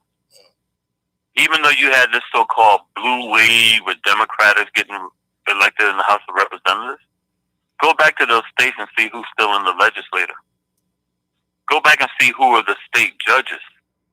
Go back and see who's sitting on county councils, board of supervisors. Go back and see who's sitting on school boards. These folks are fanatics when it comes to focusing on the local elections, because it's the local elections where they get those people later on and put them on the national scene. And unfortunately, I'm neither a Democratic or a Republican. However, I will say, I mean, if you have to choose between the lesser of two evils, of course, right now it looks like I would have to go to the Democratic if I had somebody put a gun to my head to pick one. but I would be focusing on the local election. Yeah. Get yourselves elected to school board. You got children in those damn schools, but we don't participate in that area. We're always putting our vote out there. Get involved in becoming a delegate. Get involved in why do we have this so-called electoral college and you don't know who's a member of it? And it's really sad because, you know, in these states that have these so-called super delegates and stuff, how is it that you're not participating to prevent the super delegates from having that kind of control over your state elections? So it's very important on the local level. I let DC do what the hell DC wants because DC won't stay DC if the people on the local level get involved where they're in a position to take those national offices later. You still there, okay, Cole? Thank you. Yes, sir. All right. The lines are open, guys. If you have a comment. Yeah, that's about Black history. He asked about how should blacks hold their vote to hold these people accountable. Right. So what I'm saying is, and I do this, folks, let me explain something to you. I'm not a fan of Barack Hussein Obama, but I supported Barack Hussein Obama from the first debate with Mitt Romney because all Mitt Romney did was saying, you don't understand. You don't understand. You don't understand. In other words, you a nigga. You too stupid to know what's going on. Oh, God. Okay, so when he disrespected Obama like that publicly in the first debate, I ain't gonna let nobody. I'm not gonna support the Mormon. I'll support the brother because not because he was a Democrat, but because he put him down for being black. Even if Obama doesn't act as conscious black, the fact was Mitt Romney was still treating him like a Negro. So I said no. Now I got to come out and support the brother on this one, right? Right. I still ain't gonna vote for him. But I damn sure wasn't going to let people get away with saying, you don't understand, you don't understand, you don't understand. Why am I saying that? Because right now in this country, that's where they have folks, that's where they really have us believing that we're so stupid and we're too dumb, we don't even know how to govern our own selves. We have to have somebody come out then and tell us how to live our lives. But if you're going to do that, then you make sure you put your vote for the person who's speaking for you. Because like when Obama was disrespected in Arizona, guess what? I haven't been to Arizona since. When Obama got disrespected in Nevada, I don't go to Nevada anymore. I don't go to Las Vegas. I don't spend my money. I don't spend my money in states where they just disrespect us just for what we look like. And you folks have to start doing that too. You have to start deciding not to tolerate being disrespected by local businesses and by elected officials. Right. Caller, you have a question for Mark? Hey, yes. Ask Mark, with this governor going on in Virginia and the lieutenant, is that something what he mentioned to us about years ago about the Article 5 convention? Because if they knock him down, the Democrat didn't have a less Democrat governor. Oh, okay. We kind of touched on that earlier. Did you catch that, Mark? No, because I keep hearing the phone calls. I couldn't hear. I know there's tons of calls coming in right now. He basically wanted to know if the reason why they want to get the Virginia governor out is so that they'll get the majority of governors to go ahead and implement the convention. Right. Okay. So basically, what you got is this: there's a major push in this country for what's called an Article 5 convention. Now, as you know, they're going after a Democratic governor, Democratic lieutenant governor, and I believe the Attorney General is also a Democrat. If there are enough states that are one party or the other, and that party calls for an Article 5 convention, and they hold that Article 5 convention, they basically will eliminate all powers of the federal government. I'm not being hyperbolic when I say this to you. These folks don't really know the law because you're not taught civics anymore. You don't learn U.S. government anymore. It's not a constitutional amendment. It's an Article 5 convention. These right-wing guys like Mark Levin, he's been pushing this for the last 10 years. So if they have enough Republican governors or states that have a legislator that's Republican, and they can get an Article 5 convention ratified, folks, you can kiss the federal government goodbye. And it's all legal. Hold on 1 second. I gotta turn up the volume. There's so many calls coming in. I had to turn down the volume on the caller. Caller, you're back on. You got any more questions? Yeah, and also too, with the Trump in the wall, I know that was more of a Trump, more of a smoke screen. what I was asking for is because I know living in Georgia for years, I used to hear a guy named Bill Bork come on there, and all he talked about was privatizing. So my thing is with Trump and this new wall, is that more to where if he can get to where if he declares a national emergency, could he declare to where he can say, hey, with all the school systems, we can make it privatized? Well, Betsy DeVos, of course, she's the John Bircher who's in charge of the Secretary of Education, and she wants all schools privatized. Trump, I don't think, would be able to privatize the schools under a national emergency. It wouldn't work that way. For him to have control, he still has to do it through the outlet of a government agency because he's representing the government. Now, if during the time we have a national emergency, they're able to call for an Article 5 convention and then replace the U.S. government, then yeah, what you're saying is true. But going back to something else you just said, brother, as far as the privatization, one of the things that I learned from the Iran-Contra hearings was this. The only reason people were convicted or prosecuted during Iran-Contra is because they used taxpayers' money to do things that were illegal. Now you have these wealthy folks like the Mercers, the Koch brothers, and others that are funding these far right-wing elected officials. If they do today what they did back in the 80s under the John Birch Society with Reagan, using private money, Congress can't do a damn thing about it because it's not using taxpayers' money. Exactly. And that's why they want to privatize everything. Exactly. Caller, you have any other questions? Okay. I need a... No, I'm good. I talk to Mark all the time through Facebook, so I'm good. But I just want him to clear those questions for me. Appreciate you, Mark. Oh, hold on. There's a caller. Hold on, caller. There we go. I'm calling the caller back, like I promised in the room. You have reached the voicemail box of 7573. Don't be putting his number out there. I'm not. I am not. I'm just trying. All right, just call me. Here. There it is. Oh, hold on, caller. Let me write that number down. That might have been a hot chick. You need to quit it. I'm trying to. Just call me back. Anybody? I'll take the next call.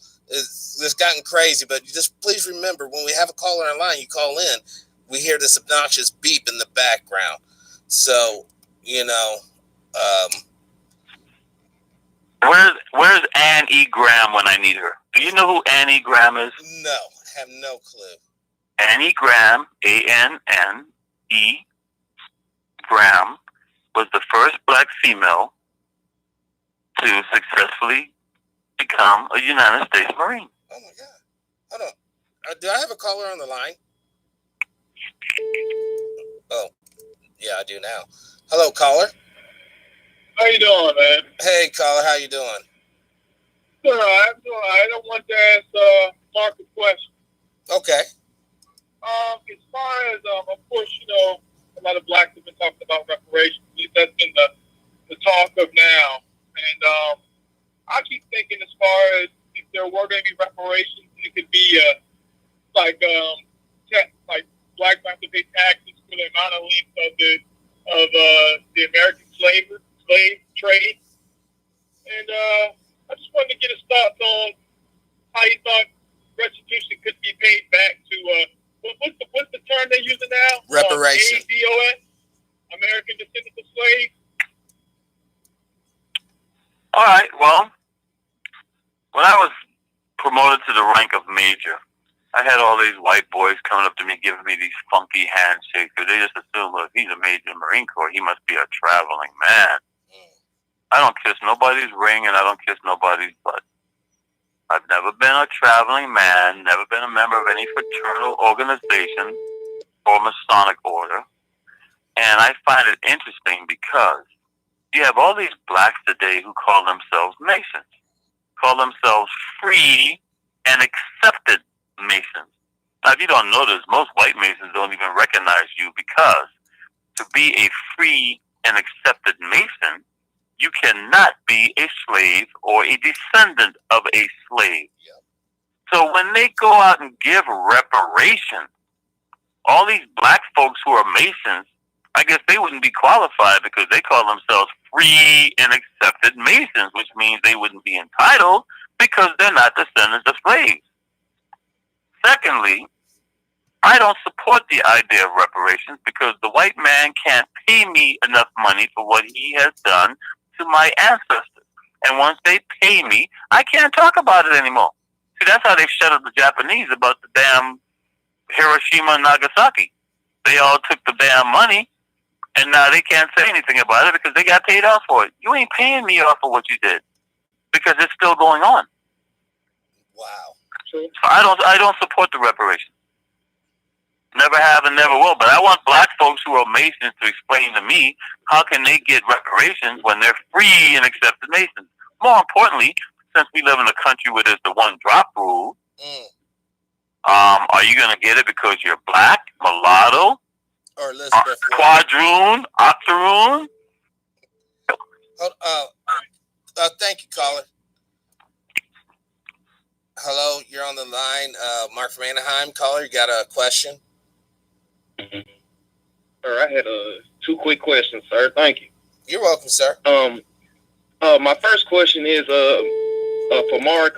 Does he think General Praetreus will come back in the spotlight and maybe run for president? And my second question is, does Mark know anything about what happened to Hale Boggs and his sudden disappearance? When he went against the decision they had about Kennedy and the Zapruder film and all of that. That's all I had, man. I know y'all are real busy. Thanks, man. Thank you, brother. Appreciate the all righty. Thank you. Have a good day. You too. I'll listen. Thank you. All right. Back in 2009, I posted on Facebook. Well, one, I told people, guys like Tom Hartman love to talk about Lee Atwater and how it was during the Reagan years that they started doing the Southern strategy. Then he pushed it back a little bit more and goes, during the Nixon years. Folks, the Southern strategy was first seen in this country under Herbert Hoover.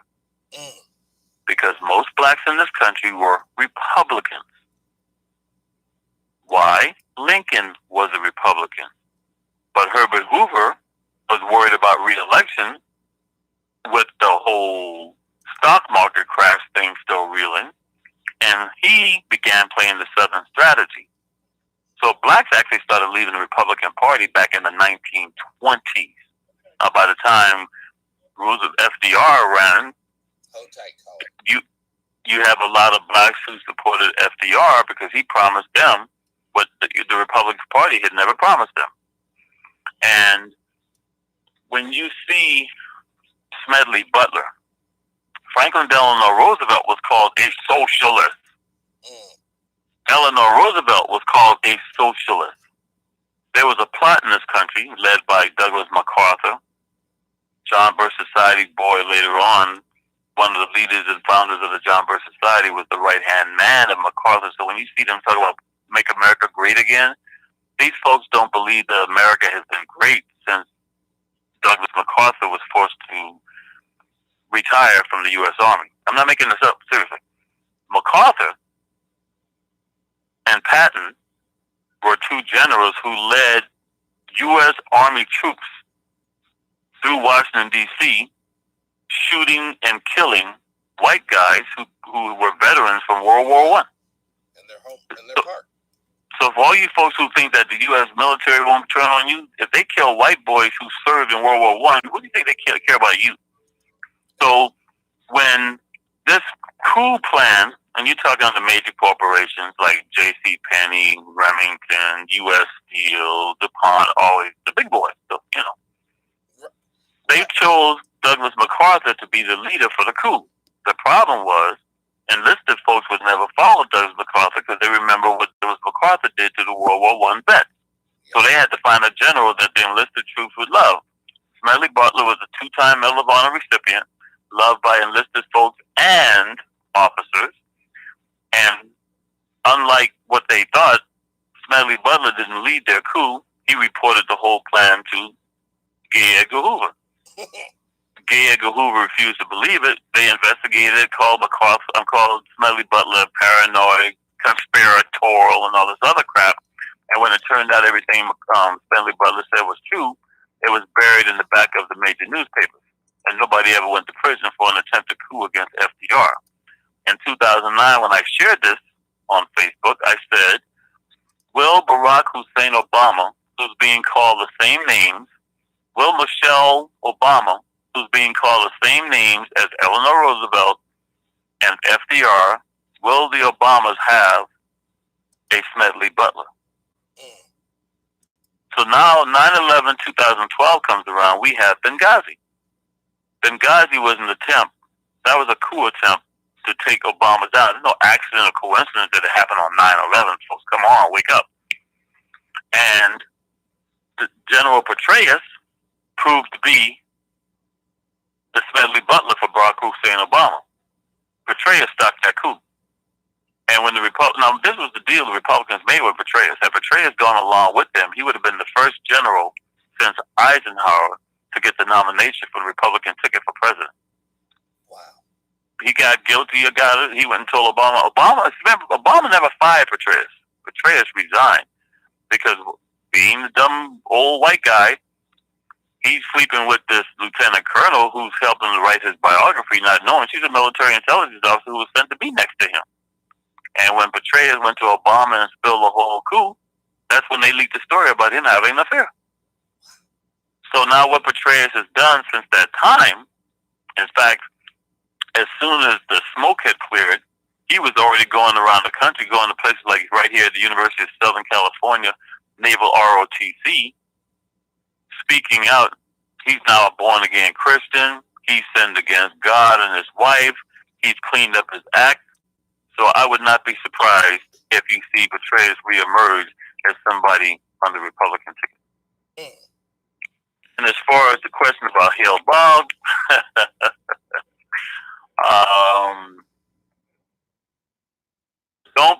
if you're afraid of dying, don't speak power of the truth. And Hale Boggs never bought into the whole Lee Harvey Oswald lone gun nut theory. He's the one that talked to boy down there in Louisiana who reopened up that investigation, Jim Garrison, and Hale Boggs paid for it. He's not alone. He's not the only one to pay for it. There have been quite a few mysterious plane crashes and stuff. You know who my all-time favorite comedian was before Richard Pryor, Patrick? Who? He was also a hell of a cowboy roper, Will Rogers. And Will Rogers was brutally honest when it came to politics. And guess what? He died in a plane crash too. Man. Hold on. Caller, you have a question? I had to turn you down because of the other callers. You there? Yeah, you speaking to me? Yes. Yes, sir. Okay. All right. So I got a two-part question. The first one is I wanted to know why it wasn't more outrage or more like a trail of news coverage when Mattis abruptly resigned after Trump I like this one. Your second question, brother? And then the second question is in regards to during the State of the Union. He mentioned he's going to send 20,000 troops down to the border. What is he sending them to the border to do? And now I'll hang up and listen offline. All right, brother. Let's start with Mattis. How do I say this? I'm no fan of Mattis. In fact, when it comes to Marine Corps generals, there have only been 3 generals I've even had any respect for. Smedley Butler, who I mentioned earlier. However, I have some major problems with Smedley Butler because Smedley Butler killed a whole lot of black folks in Haiti. But it was Smedley Butler who did the book War is a Racket. I still highly recommend that book. Book was written almost 100 years ago, but folks, you got to read that book. Because he realized after going to all these countries and getting his 2 medals of honor, he talks about Al Capone being a major bag man for a few cities in this country. And he realized he was nothing but an Al Capone for the major corporations around the world. He wasn't fighting for no U.S. government. He wasn't fighting for no U.S. protection. He was fighting for major corporations that had interests in Central America, South America, and around the world. That's coming from a 2-time Medal of Honor recipient, Major General. And by the way, He was forced to retire from the Marine Corps because he called Mussolini a fascist. Mussolini is the person who coined the term fascism. I have original copy of Mussolini's autobiography. And everything you see going on in this country today is nothing but fascism. That's where the corporations now basically take over the government roles, and the top 1% is going to reap the benefits, and the rest of us are going to be gnashing at the teeth. Yes. So what you see going on with Mattis is one of these generals who, like Patton, believes he's some reincarnated Roman whatever. Mattis has never been married because Mattis married to war. This guy lives to kill people. He's like one of these guys, and I wouldn't be surprised he probably watches Game of Thrones, because I mean these folks eat this stuff up. The right wing loves that TV show Game of Thrones. Dude, with a passion. In fact, many of the right wing shows use the music from Game of Thrones when they come in on the air now. Mattis, when he was being touted as somebody to be in the Trump administration, this is before the elections were even held, I told people about Mattis. Some of you may have seen the TV series that came out called Generation Kill, and it showed the Marines over in Iraq. And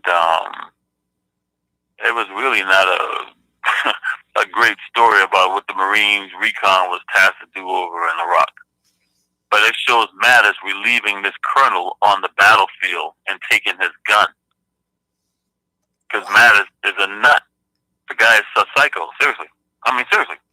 And this one colonel, because he cared about the welfare of his men and was not going to send his Marines out to get slaughtered on the battlefield for no good reason, he got relieved on the battlefield.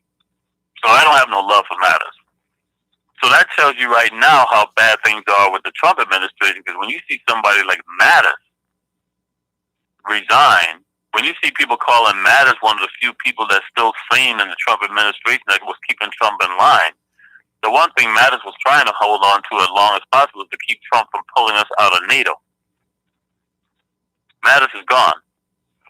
And I don't think he's going to be replaced by somebody who's going to be anything but a sycophant for Donald Trump. So I just wrote about this with Mattis. I was down at one of the bases down in San Diego, and I saw Mattis' photograph on the wall, so I had to take a photograph of it and write about it, because to see Mattis go, when Mattis is called the rational and sane person in the administration, we're in trouble. But that's so crazy, because I actually reached out to General Mattis. He might be coming on the show. Yeah, right. Okay. Mattis ain't coming on your show. Hey, I'm a retired Marine Corps officer. Mattis won't talk to me, so I know damn well he ain't gonna talk to you. Strange things have been known to happen. Right. So as far as the State of the Union, and I don't believe he said 20,000. I believe he said 5,000. That was going to go down somewhere between 3,500 and 5,000 to the border. But the question is, are these National Guard? No. These are active duty U.S. Armed Forces. Right. Right. But they're there. If he declares a state of national emergency, do you think a lot of people in this country will try to leave the country? No, you can't.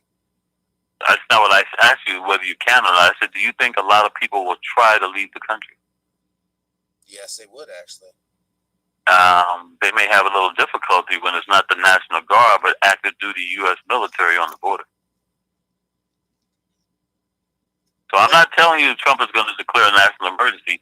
I just find it interesting that he's deploying active duty U.S. Armed Forces instead of National Guard. Because there's a big difference between using National Guard and using U.S. Armed Forces. You all want that wall? Just remember, the same wall that can keep people out can keep you in. Exactly. But at this point in time, though, he's maneuvered the situation and so thoroughly has the media back in some false narrative that people don't understand. If you do not pay for the wall, he's already told us he will declare emergency.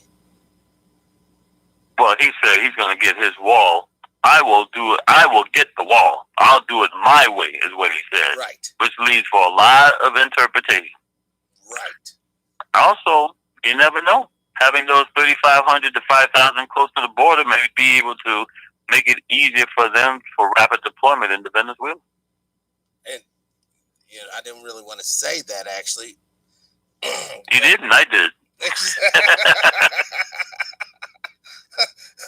But yes, unfortunately, that could be the situation as well. I mean, Venezuela. Remember when you was talking to us about BRICS? Brazil, Russia, South America, India, and China. No. Brazil, Russia, India, China, and South Africa. Oh yeah, South Africa, not South Africa. And the U.S. right now, the U.S. may not be considered the world's money, especially on the petrodollar. You said the magic word, the petrodollar. And China is going to be your number one threat because right now all these little environmentalists in this country want us to go to green, and they want us to go to electric cars.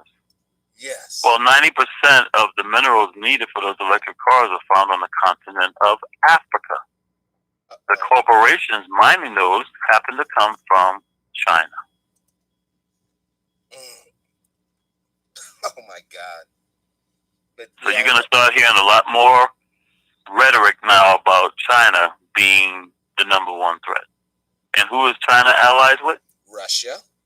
That's why you're hearing all the propaganda about creating a new Cold War with Russia. Russia's not a threat to us.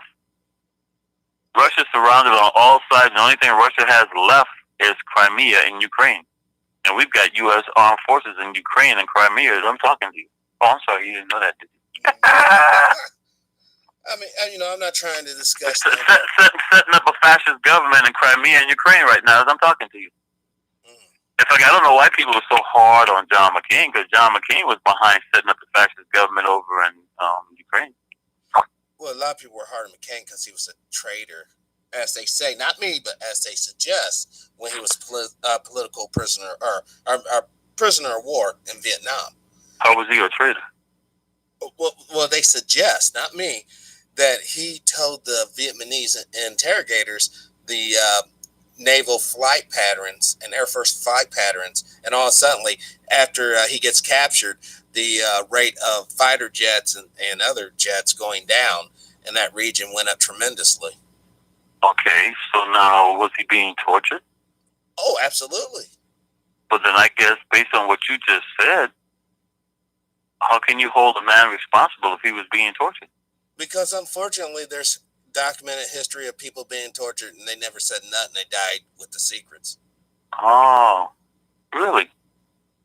You don't think if I tortured you, you'll say whatever I want? No, I'm not saying that. No, absolutely. I'm just a normal civilian. I'm just, Hey, I'm not a fan of John McCain. First of all, John McCain was told to return back to base, and he refused to turn back to base, and he got shot down. He was a maverick. That's what they do. No, he was a knucklehead. He crashed 7 planes during flight school. You crashed one plane, you're out of flight school. But his daddy was a war hero, so they always looked the other way. I told everybody John McCain. I told you on the show. I said John McCain is going to die in office. Why? Because his daddy died shortly after leaving government, and John McCain didn't want to go down that way, and he's going to stay in office till the day he dies. And he did. Of course he did. But what his policy? Because these folks are all living the sins of their daddies and going through all this psychobattling. So if you folks really want to know why John McCain was so screwed up, go back and find out who his daddy and his granddad is. You want to see why Trump is so screwed up? See how Trump was treated as a child by his mommy and his daddy. He's got mommy and daddy issues, and he takes it out on everybody else. You know what? I wouldn't mind a mommy and daddy issue. Hey, daddy, I need a small loan. How much, son? Well, just $5 million. Here's a check. That's not the issue. The issue was Donald Trump was sent to military schools. And when he came home for the summers, his mom said, "Oh, I got to go take a trip to Europe. Bye, son, later." Woo!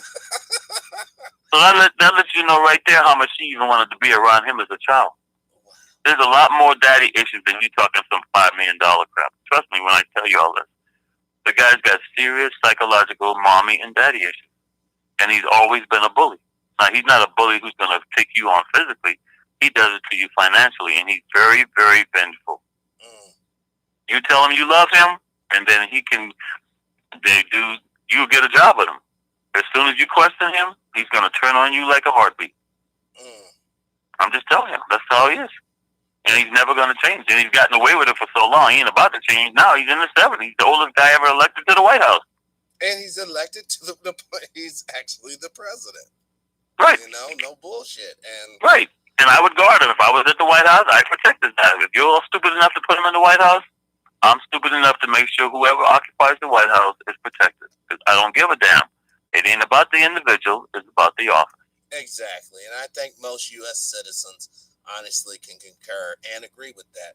Because at the end of the day, if we don't have a society based on rule of law, then we don't have a society at all. I'm just saying that we need to try to skew ourselves to more being on the correct side of issues. You know, there's nothing wrong with having a social safety net for all, but there's something wrong with having that as your only source of sustenance. You have to provide for yourself on many different levels, or, you know, just get a regular job, whatever. I don't understand what you're talking about. It goes back to the history of where this all, or what we started off talking about as far as the welfare programs, affirmative action. We weren't talking about welfare. We talked about affirmative action, but we never talked about welfare. Oh, well, no, we didn't. But, you know, people often throw those two in the same. So are we talking about welfare now? Well, yeah, we can talk about welfare. I mean, so let me give you an example of welfare. I was working at LAPD in the area called Mar Vista. Lots of gangs. Like, I used to get shot at over there. It was funny because he's like, "Hey, they're shooting at you." I go, "Yeah, but I'm eating my spam sandwich. Let me know when he's done, because he can't hit anything." So anyway, that was a call. I talked to this woman. I talked to this woman in the hood, and she's like, "Oh, I'm so happy. I got a Christmas bonus, and my son just got a job. We can finally move out the project." And then I saw her a week later, and her face was down. I'm like, "What's wrong?" She goes, "You wouldn't believe it." I go, "What?" "When they found out I got a Christmas bonus, they raised my rent. When they found out my son got a job, they made him move out." Oh, man. So here's a woman who just saw her ticket out the project, and the system was designed to make sure once she got in, she couldn't get out the project. And now remember, I said projects, right? Right. You've heard that term before, right? Yes. What's the definition of a project? Oh, my God. An experiment. Yes, scientific experiment. So what does that tell you what they think about the people who live in projects? That they're experiment. Yeah. Now you've seen the movie Training Day, right? Right. Now you know a lot of that movie was filmed down in Imperial Courts in Watts, right? Right.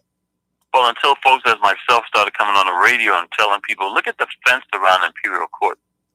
The spikes don't go out. The spikes turned in. They keep you in. There you go. Yeah. So now they don't call them projects anymore. They call them housing development. Yeah. Development is not much different than the word project. And folks don't even realize the psychological significance of these names. So when you're talking about welfare, brother, let me explain to you about welfare. 20% of the U.S. Armed Forces on active duty right now qualify for food stamps. So are you telling me they don't have a job?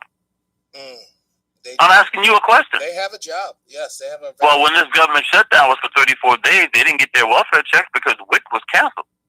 I can take you on any major U.S. Armed Forces installation in this country right now, and you will find a WIC office. You want to talk about welfare? The welfare in this country is the corporations who don't have to pay taxes. Yes. They get corporate welfare. All day long.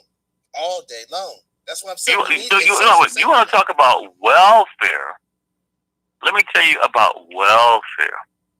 So when you had Hurricane Katrina that wiped out all those people and their way of life, what were they supposed to do in the meantime if there was no welfare?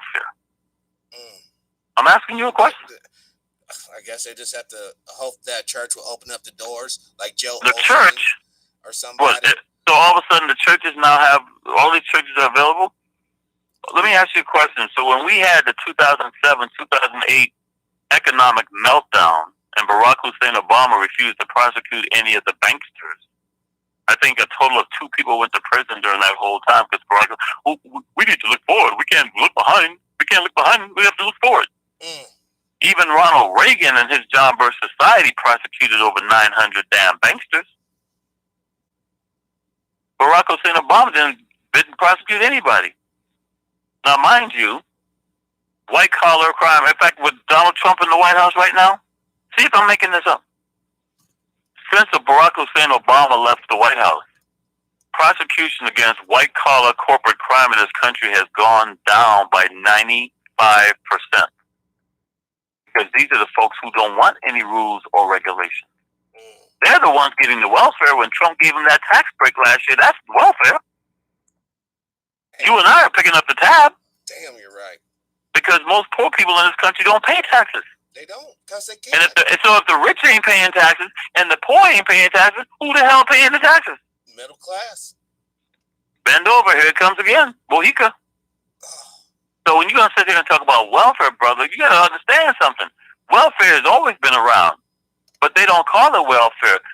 When Walmart greases the palms of the elected officials, and then they don't have to pay any corporate taxes to build a Walmart in the area, and then when they hire the employees, they teach them how to apply for food stamps because they don't pay them a decent salary. Damn. McDonald's teaches their workers how to apply for food stamps. And by the way, do you know where all the McDonald's uniforms are made? Probably China. Prisons. Oh, stop. That's even So you got slave labor making McDonald's uniforms in the prison system, and then you got McDonald's telling their employees how to apply for food stamps, and you sitting here talking about welfare? Dang. Oh, let's take the next caller, bro. Yeah. Oh, yeah. Hold on. Oh. I had to, somehow the call got dropped. Hello. Hello, caller. I'm sorry about that. The call got dropped somehow. You had a question for Mark? Yeah, I did. I wanted to know his take on the possibility of Russia and China being together, and I guess invading, I guess in a modern way, invading the United States. I only say that because recently I understand the King of the North in the book of Daniel has been identified as Russia and China, or Russia and their allies. And also in that scripture, it also says that Russia, the King of the North, and the United States, which is King of the South, will get involved with the pushing and shoving. Eventually, the King of the North will supposed to take over. So I just wanted to hear his comment about that. Okay? Thank you, caller. Well, I don't know. Listen to her. I thought we were talking about Game of Thrones. No, I'm serious, because those are the terms they use on Game of Thrones. King of the South, King of the North. No, seriously. I don't recall Russia or China or U.S. being mentioned in the Bible, but maybe I have the wrong version of the Bible. I don't know. Not that the Bible that people are reading today is the right version anyway, because the King James Version was written by Sir Francis Scott Bacon, the same guy who wrote Shakespeare. So King James was only 12 years old. He was king, so he didn't write anything. And the only reason you have the King James Bible, because, when a king on the crown wants to do something with a whore and the church doesn't allow him, then he creates his own church, which is the Anglican Church. So, Right. But I don't want to go down that rabbit hole. What I will say, as far as Russia and China, they're already allies. BRICS, Brazil, Russia, India, China, South Africa. Russia and China are also allies when it comes to Syria. So when the U.S. pulls out of Syria, who benefits from that pullout? The Russians. But then why were we in Syria in the first place? You do realize Russia has 2 naval bases in Syria, right? Along the Black Sea? All I'm saying to you is if Russia has bases in Syria, Russia, just like the U.S., has private contractors. You're aware of that, right? Yes, unfortunately. And the U.S. killed something like 200 of their private contractors last year, right? No, I did not know that. Oh, I'm sorry, listeners. Y'all Google that one, because remember, don't believe anything I tell you. Make up your own mind after you do your own research. So I'm just saying is, the war is already going on. We got shooting going on the border between Burma and China. You don't hear about it. The U.S. has been involved. World War, like I tell people, World War II never ended. Name me 1 year where you didn't have at least 33 countries involved in a war. And name me 1 year that the U.S. hasn't been involved in some country where they either invaded it or sent special forces over or got into some kind of skirmish. You know, they don't want to use the term war, but I mean, bloodshed and they're wearing a uniform representing the government. I think it's a war. You call it what you want.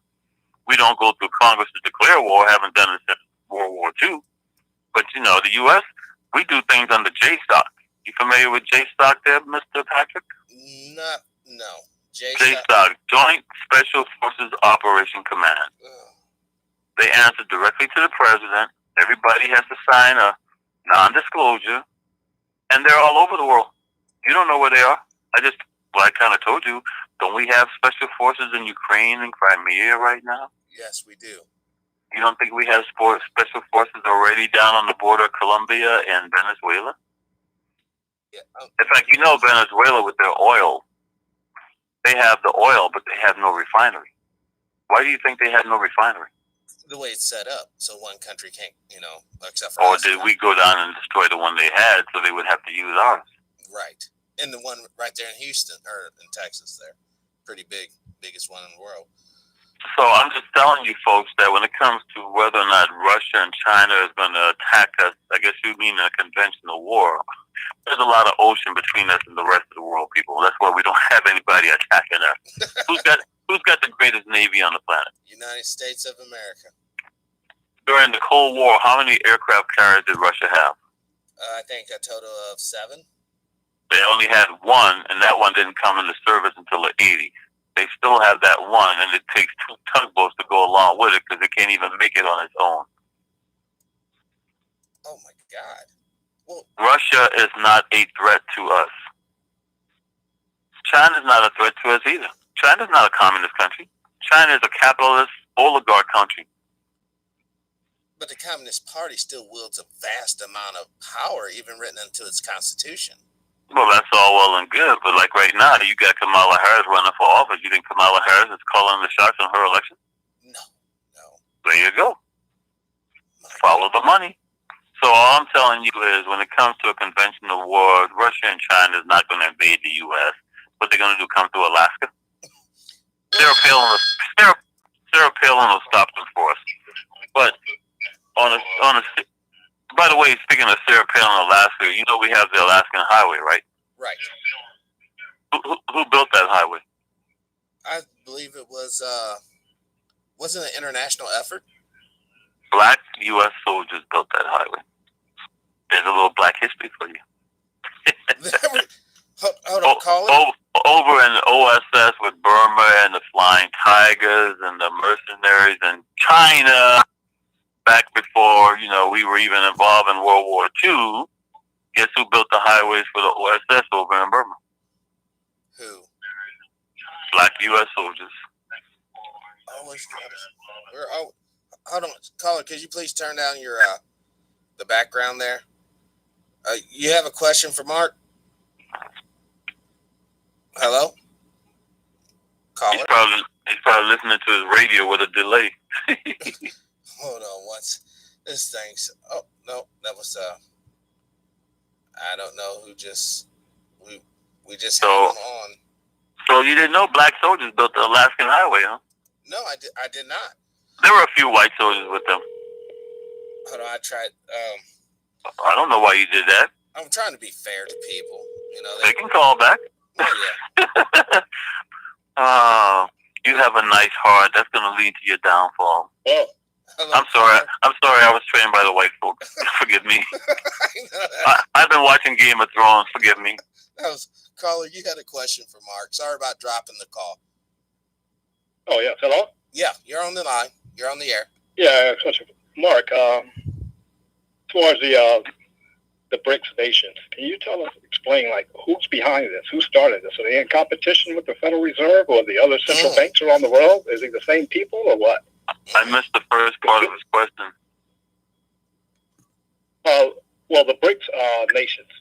Yeah, I want to know, are they part of the Federal Reserve? I'm sorry, what nation? What nations?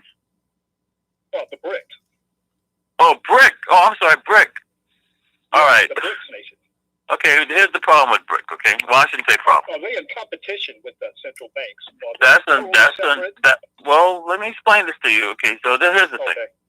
You use the term central bank.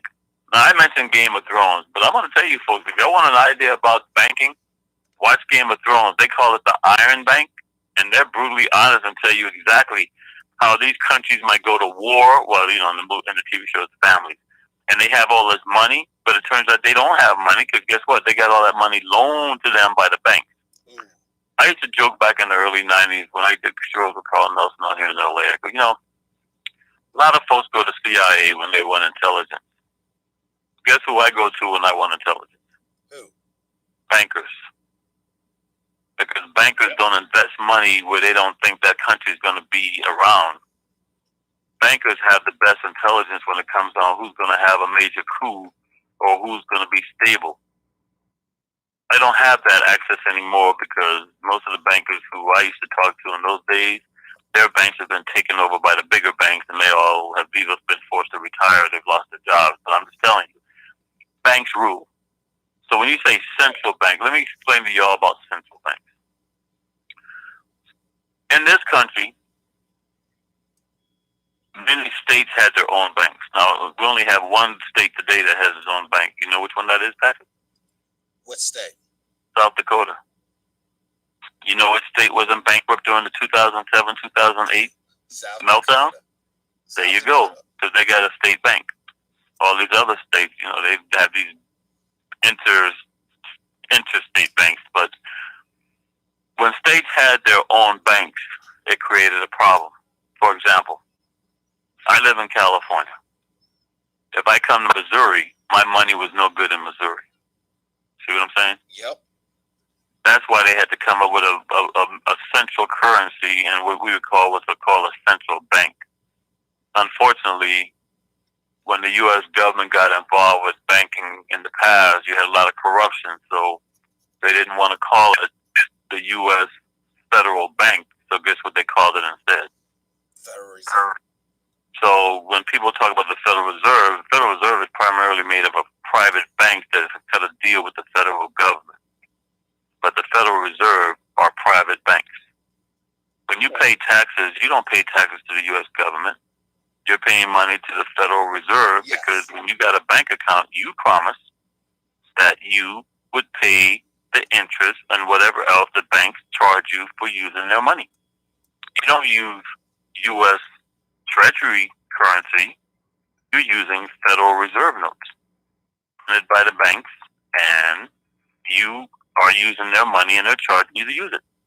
Yes. So when you have things like inflation, for example, if they want to mess with the inflation rate, when you have like a loan and you pay that loan off to the bank, or when other folks pay off loans, they take the money that's paid off in those loans and they just burn the money.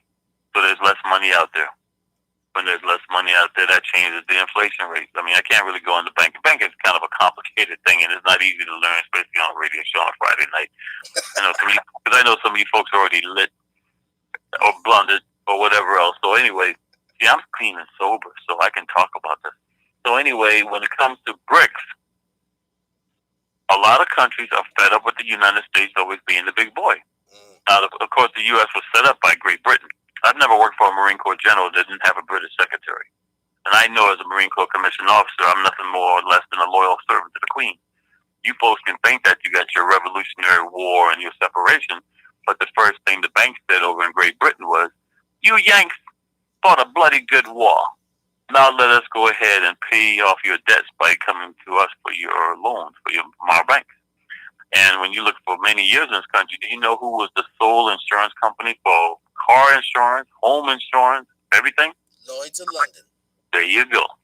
And when the 9/11 happened, Lloyd's of London. It was Lloyd's of London. And who did Lloyd's of London sue? Who? Saudi Arabia. Ooh. So who are they telling you did 9/11? Afghanistan. Excuse me. I'm asking you again. Lloyd's of London sued Saudi Arabia. So who are they telling you were responsible for 9/11? Oh, Saudi Arabia.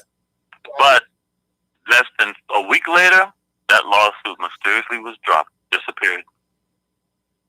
Because after all, like I sat in the room one night with the ambassador from Kuwait, you know, the one whose daughter told George Herbert Walker Bush that she was a nurse in Kuwait, and they took the babies out of incubators and put the babies on the floor and took the incubators when she was never a nurse and she was never in any hospital in Kuwait. But that's the bullshit story they told everybody to get us in the war, in the Gulf War.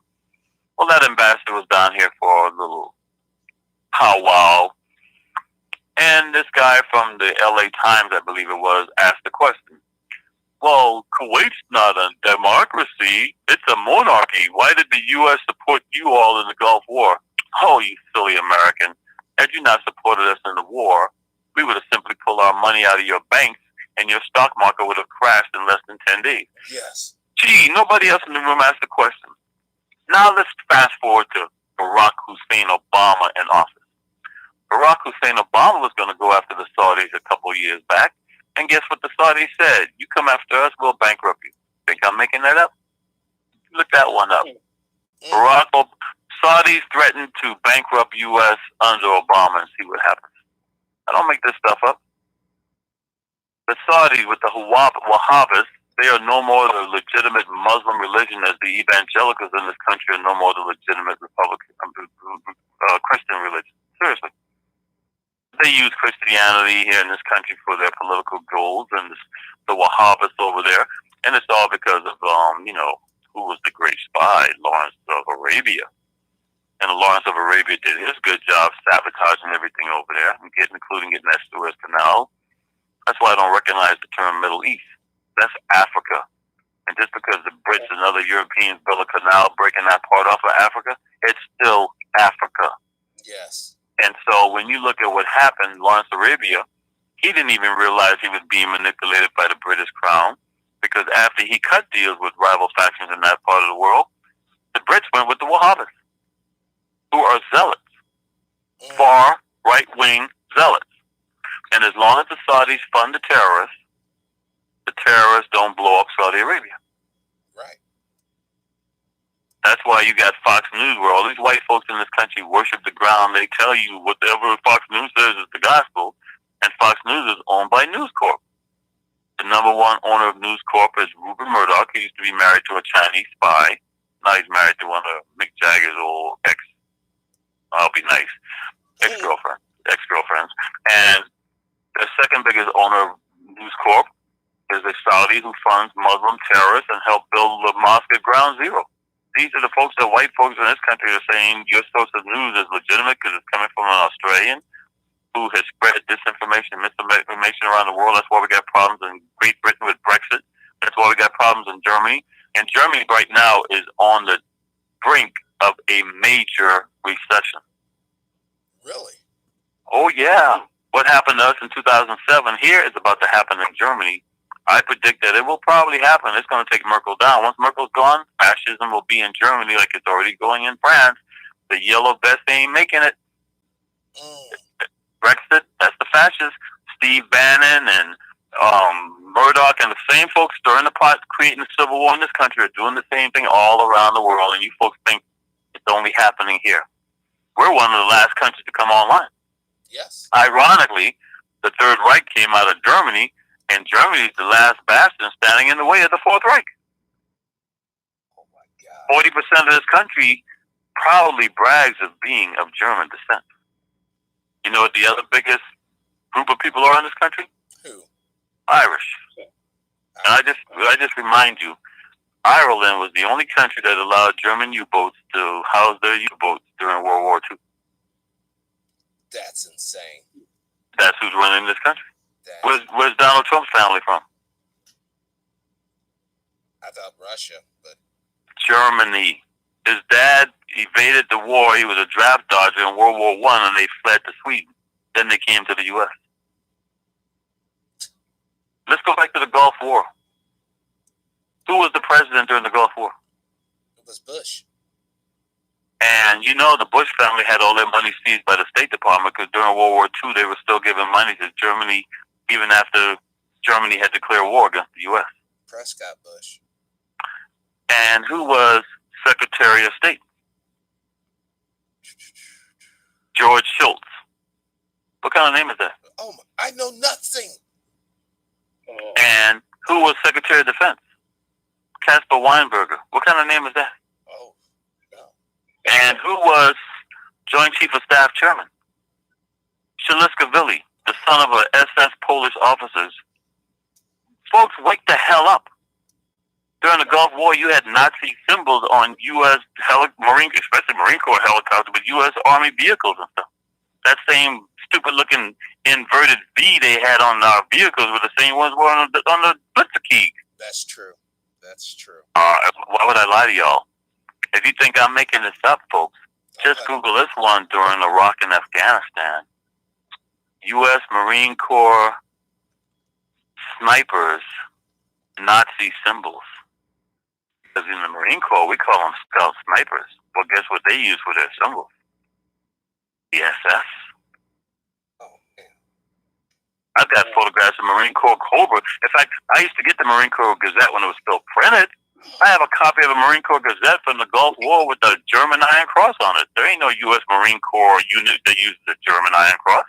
Oh, man. But you know the most favorite shooting badge in the Marine Corps is the Sharpshooter Medal, because even though expert is the highest, the sharpshooter has that German Iron Cross with the Marine Corps emblem on it.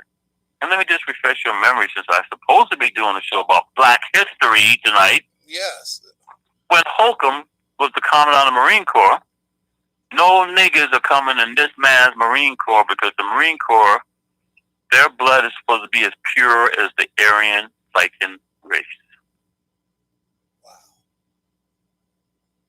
You've told us that before, but it really doesn't hit home until you see these images that I pulled up for the TV viewers. Boy, you think I'm making this up? Did you look up Scout Sniper Nazi symbol? Yeah, they got the American flag and the SS flag right between the whole little firing squad. Yeah. Fire squad. Oh, my God. I don't make this stuff up, folks. It's right in your face, and you're so busy worried about what the Kardashians are doing. That's just really sad, because a lot of good men and women died. Oh, and I'm sorry, I didn't finish with the Gulf War. Who ran the Gulf War? Oh, I thought that was Halliburton. But Schwarzkopf. Oh, the first what kind of name is that? Yeah. Man. Folks, that's who damn near Gulf War, and you're sitting here talking about the Germans now? Dude, they took over back in the 90s while you were still sleeping. I've been trying to tell folks for 20 years. That's why I don't give a damn anymore. I go coach my little white girls in surfing now. Y'all can have it. I'm done. And my white girls around the world said, hey, look, when the crap hits the fan here, you got a place to stay. So when it comes to BRICS, people around the world are tired of the U.S. government. So you ever see a photograph of the U.S. Congress there, Patrick? Yes. And there's the U.S. flag in Congress. What are you Googling it? There is one in the back wall. And what's on both sides of the U.S. flag? Oh, the symbol of the fasces. Yes, the fasces. It's a fascist country, folks. It's right on your wall in Congress, and you never ask why. Because it looks cute. It's really a great, Art Deco piece. It used to be on that lady head dime, but once FDR started letting, the average poor white trash get a GI Bill and go to college, people got educated, so they had to remove that off the dime, so you don't see that on the back of the dime anymore. I do remember seeing that, though. Well, just look on the lady's head dime. Or look at the National Sheriff's Association. That's their symbol. Yeah. That's their logo. That is crazy. Right in it's always right in our face. Of course.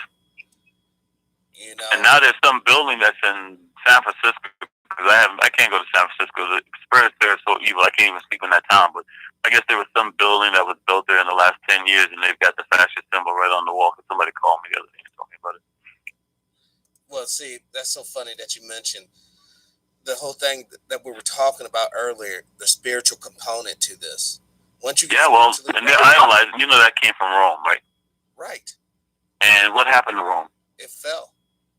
So what's going to happen to us? If we continue on this path, we will fall. And that's what the purpose of BRICS. BRICS is tired of seeing the U.S. dominate the world and controlling the world.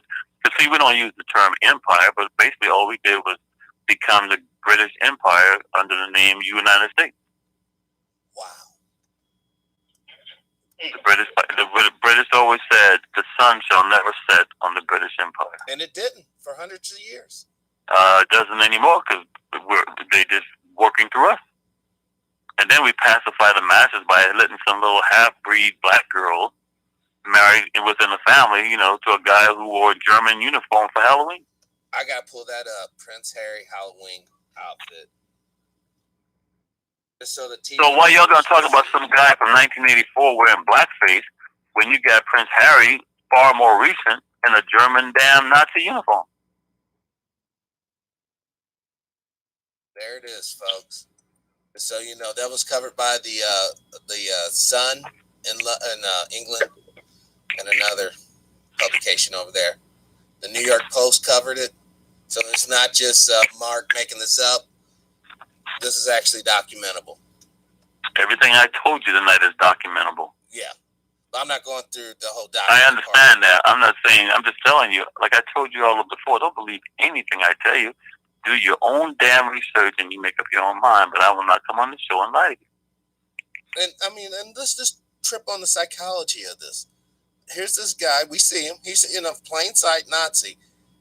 Now he's going to marry a black, or, a half. Yeah, but she's another one. Just like I told you, Donald Trump has daddy issues. She has mommy and daddy issues. She's a very confused young lady. There's nothing conscious about her being black. She didn't grow up black.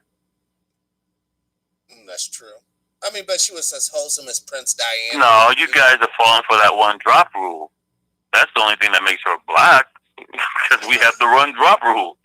But who made that rule? Did you vote on that rule? Did I vote on that rule? Well, I say I'm colored, and people act at me like I'm crazy. I go, you can't tell me what I want to call myself. First of all, I ain't black because I'm pecan brown.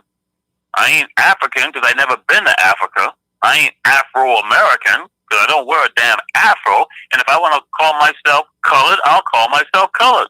In fact, Negro is an appropriate term because the word Negro means black.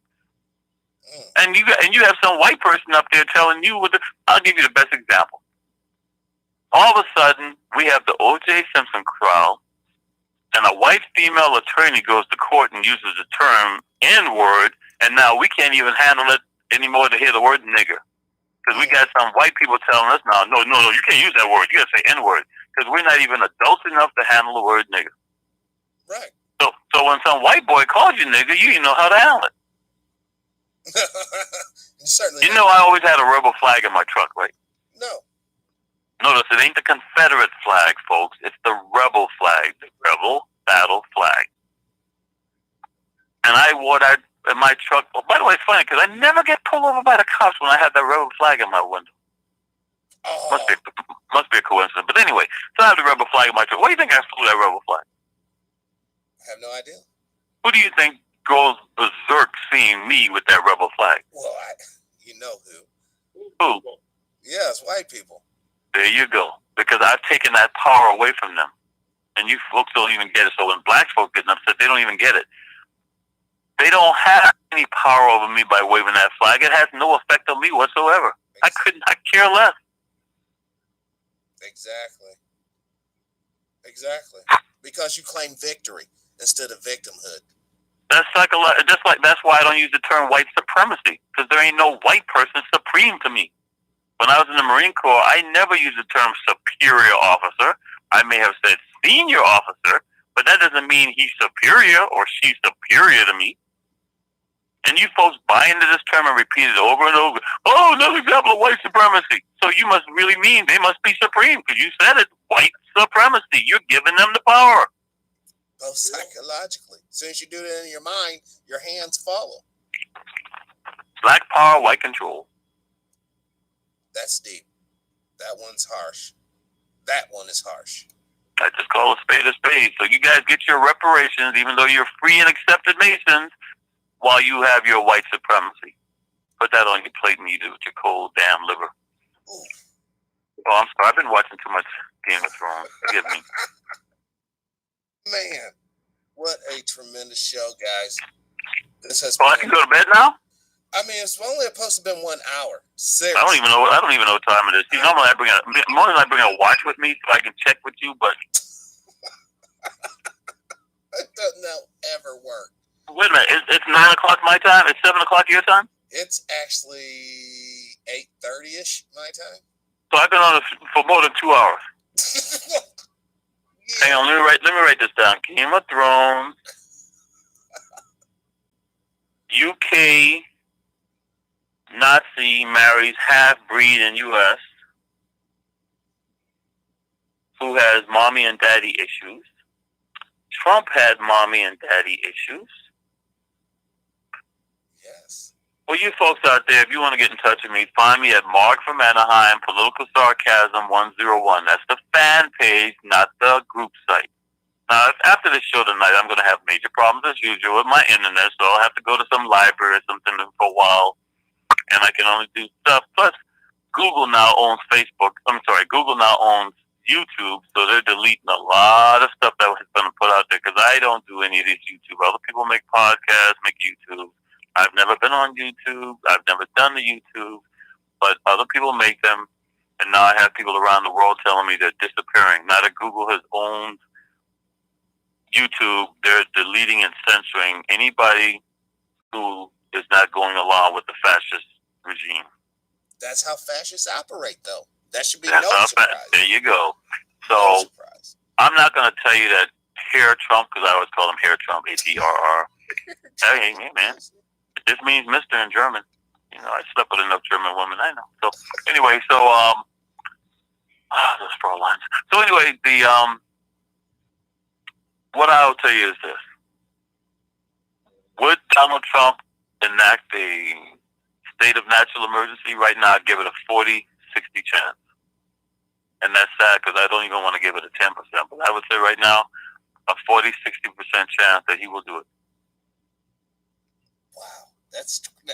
I mean, I wish people really get the gravity of It's either that or we'll have a major terrorist attack in this country where some group will be blamed for it, and then the Americans will give up their rights to feel safe.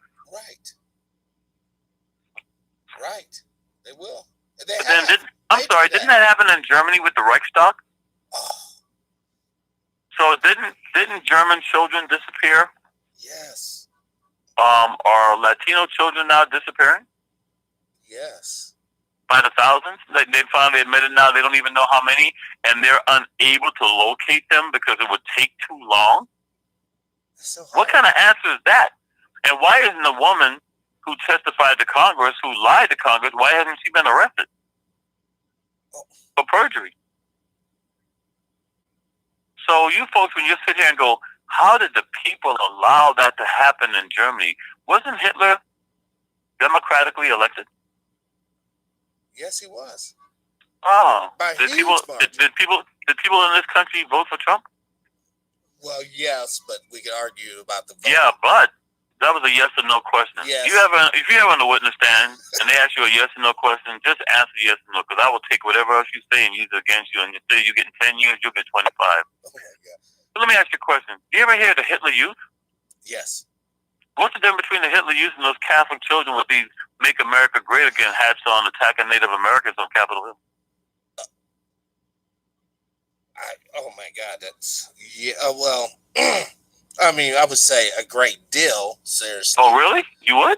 Yeah, I mean, you think the Hitler Youth started out by being violent, or did they just start out at first by coming out and criticizing? well, I thought they were more or less a drum corps and heavy into time. Well, let me ask you a question. What's that? Why would a Catholic school where everybody's dressed up representing their school not be wearing their school baseball cap instead of a "Make America Great Again" hat?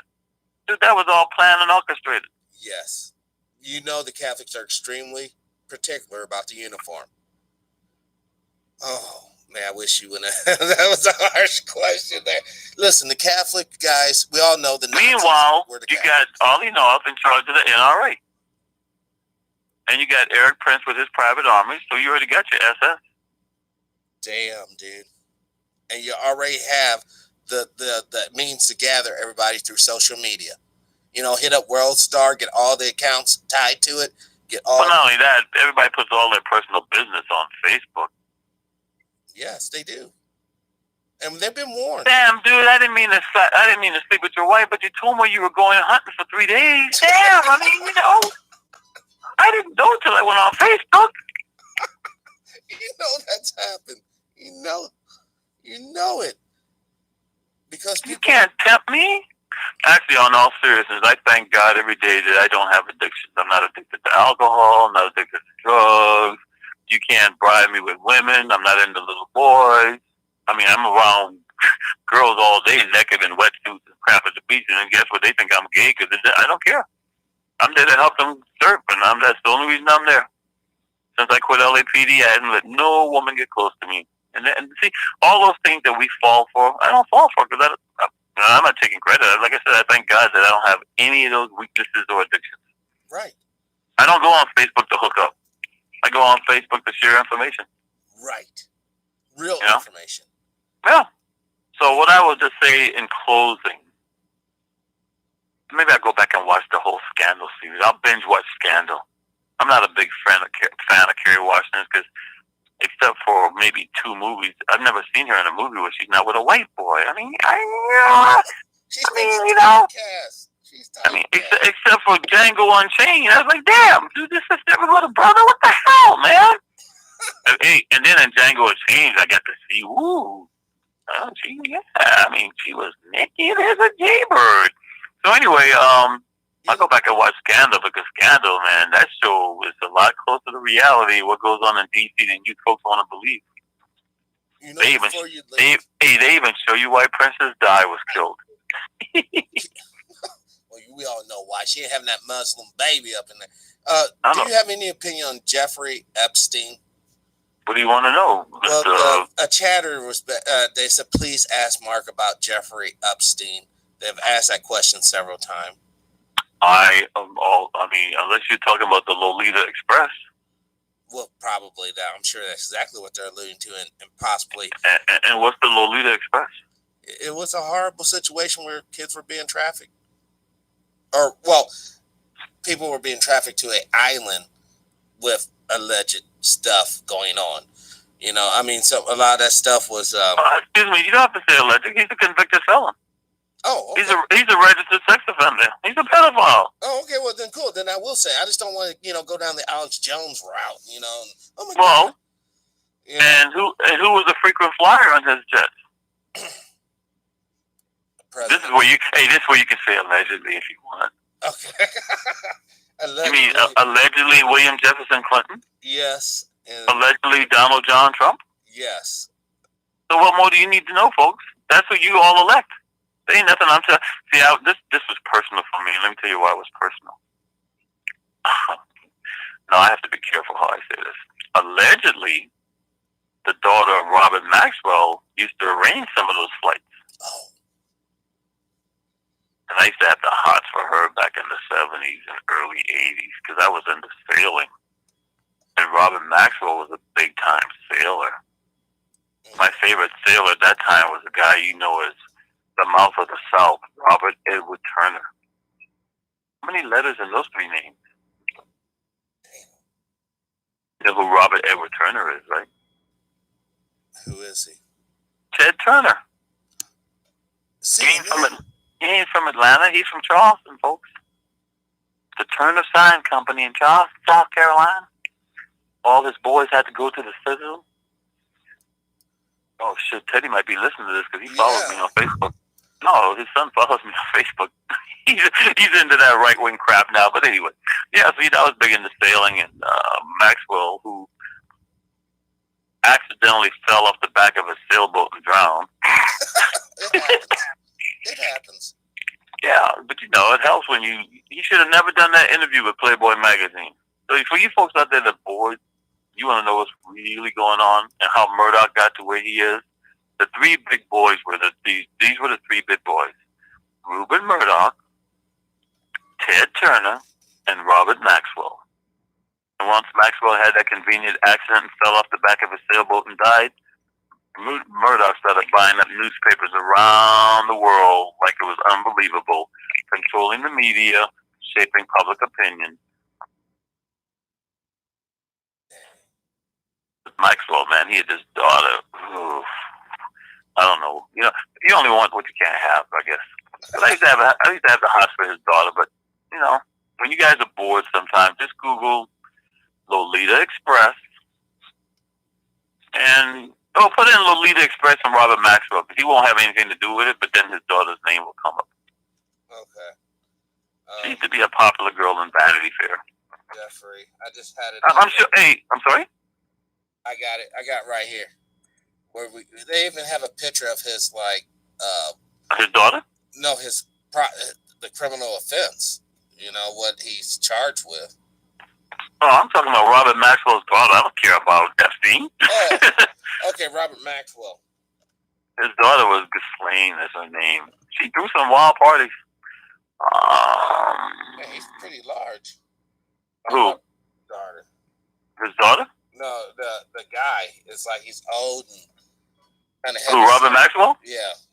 Maxwell is pretty dead, dude. Like I told you, he accidentally fell off the back of a sailboat and died right after he did an interview with Playboy magazine. But he's got connections. Well, he had connections to Mossad and other things. I think we have his daughter right here, or something. He's surrounded by some young chicks and a wife. It looks like. Yeah, well, she was a looker. I don't know what she looked like. I don't. You know, I got out of that. You know, I snapped out of that years later. But I was a big time into sailing and. Ghislaine Maxwell. She has a picture of her with Donald Trump. Hi, how about that? I just told you she's the one who arranged the flights for them on the Lolita Express. Are you listening to me at all? Yes. Oh, I'm sorry. Did I make all this up? Damn! Oh my God. I gotta quit lying to the listeners. There's the picture, folks. It's right there. Oh man, that's pretty harsh. Oh, she throws some mean parties, man. Oh God. I never got invited to any of those parties, but I will say I knew people who did, and if I wanted to go, I could have gone. But I didn't want to go because I would have embarrassed myself by doing something stupid if I saw her in the same room. Dude, that is the picture. That is. And she's a big time philanthropist too. I bet. And I bet you never. And I bet you never even heard her name before. No, I haven't. But those were the Titans. The Titans were Rupert Murdoch, Robert Maxwell, and Ted Turner. And if you notice, you don't hear squat from Ted these days. He's probably half dead. Seriously. Yeah, well, he became the big time atheist. See, he was really going to be a Catholic priest, but his close sister died, and he cursed God, became an atheist, and said, if heaven is paved with streets of gold, then the jewelry must be made out of asphalt, you know, crap like that. Oh yeah, Ted was my favorite sailor, man, because he was from the South, and he beat all these obnoxious blue bloods, New Englanders, and New Yorkers when he did the biggest race we have in the United States for yacht racing.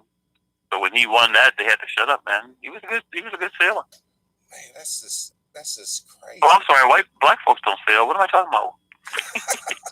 Unless you're in the Marine or Navy or Coast Guard. So that was on my college sailing team. I'm the only black that was ever on the College of Charleston sailing team. And all the Ivy League schools, y'all got a black guy on a sailing team? Dude, that is so. Oh, I'm sorry, caller. I didn't realize you were still on the line. Why? The caller's enjoying this. Yeah, it's cool. It's just... No, the caller's going. So Mark had a hots for this white girl who's the daughter of Robert Maxwell. Huh? Damn. I bet you everybody's Googling that. I'm serious. She was hot when she was younger, dude. I mean, I wouldn't have sold my soul or anything for her, but you know, yeah, she was. Yeah. This is horrible. I mean, I might have been like Game of Thrones and married into the Maxwell family just to have the name, you know. But I'm just not a big fan of the Mossad, so I mean, you know, we could only go so far. Kanye West marrying into the Kardashians. How do you compare that? Dude, that's low. Dude, I'm talking about people with movers and shakers. Kanye West couldn't even carry her spit bucket. No, dude, I'm serious. These are the. I just give you a name of a mover and shaker that you never even heard the name of. Right. I'm telling you, she used to arrange the flights for them, man. And you're the one who came up with a picture of her with Donald Trump. I'm like, damn. Yeah, yeah, I mean, wow. Yeah, I wrote about her a couple. Oh, by the way, everything I just told y'all folks, I wrote about that. I think in 2015. What? That's almost 4 years, over 4 years ago. But it's before Donald Trump took the nominee, and it was before Donald Trump got elected. Because I couldn't believe that they were going to let a guy. I go, how the hell can I tell my girls in surfing to be young ladies when the front runner for the Democratic Party has a husband that flies on the Lolita Express, and the front runner for the Republican Party flies on the Lolita Express? Whoa, get out. What does that tell you about the character of this country? What does that tell you about the spirituality of this country? Whoa. What more does anybody need to hear? And then the First Lady has naked photographs on the internet. What does that tell? So how am I supposed to tell my little white girls that they don't have to put up with misogyny when I got a man in the White House who brags about grabbing them by the pee? Dude. That's who y'all elect. What does the rest of the world need to know about the United States? When it comes to morality, ethics, character. Oh, I know, he showed good character. He bought Wendy's, McDonald's, and Burger King for the Clemson football team. Yeah, for our athletes. And then bragged about the fact that he paid for it. Oh. How much lower can he take the White House down? I want y'all to know something. What I love about Donald Trump, just because you have money doesn't mean you have class. There it is. Wow. Yeah, I'm from Charleston. I might be a nigga, but I'm from Charleston. And in Charleston, we take class seriously. So now I'm going to go, because I was talking about Robert Maxwell's daughter. I'm going to have to go look at those photographs of her from the 70s and 80s. Bye-bye, y'all.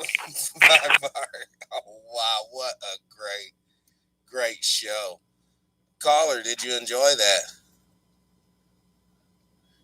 They're gone too. Excellent. Wow. Folks, this has been the other special report. Patrick, just happy to be able to bring you guys this interesting information. And as always, man, live your life of integrity without hate, envy, or greed. And let's try to be kinder to each other. Peace.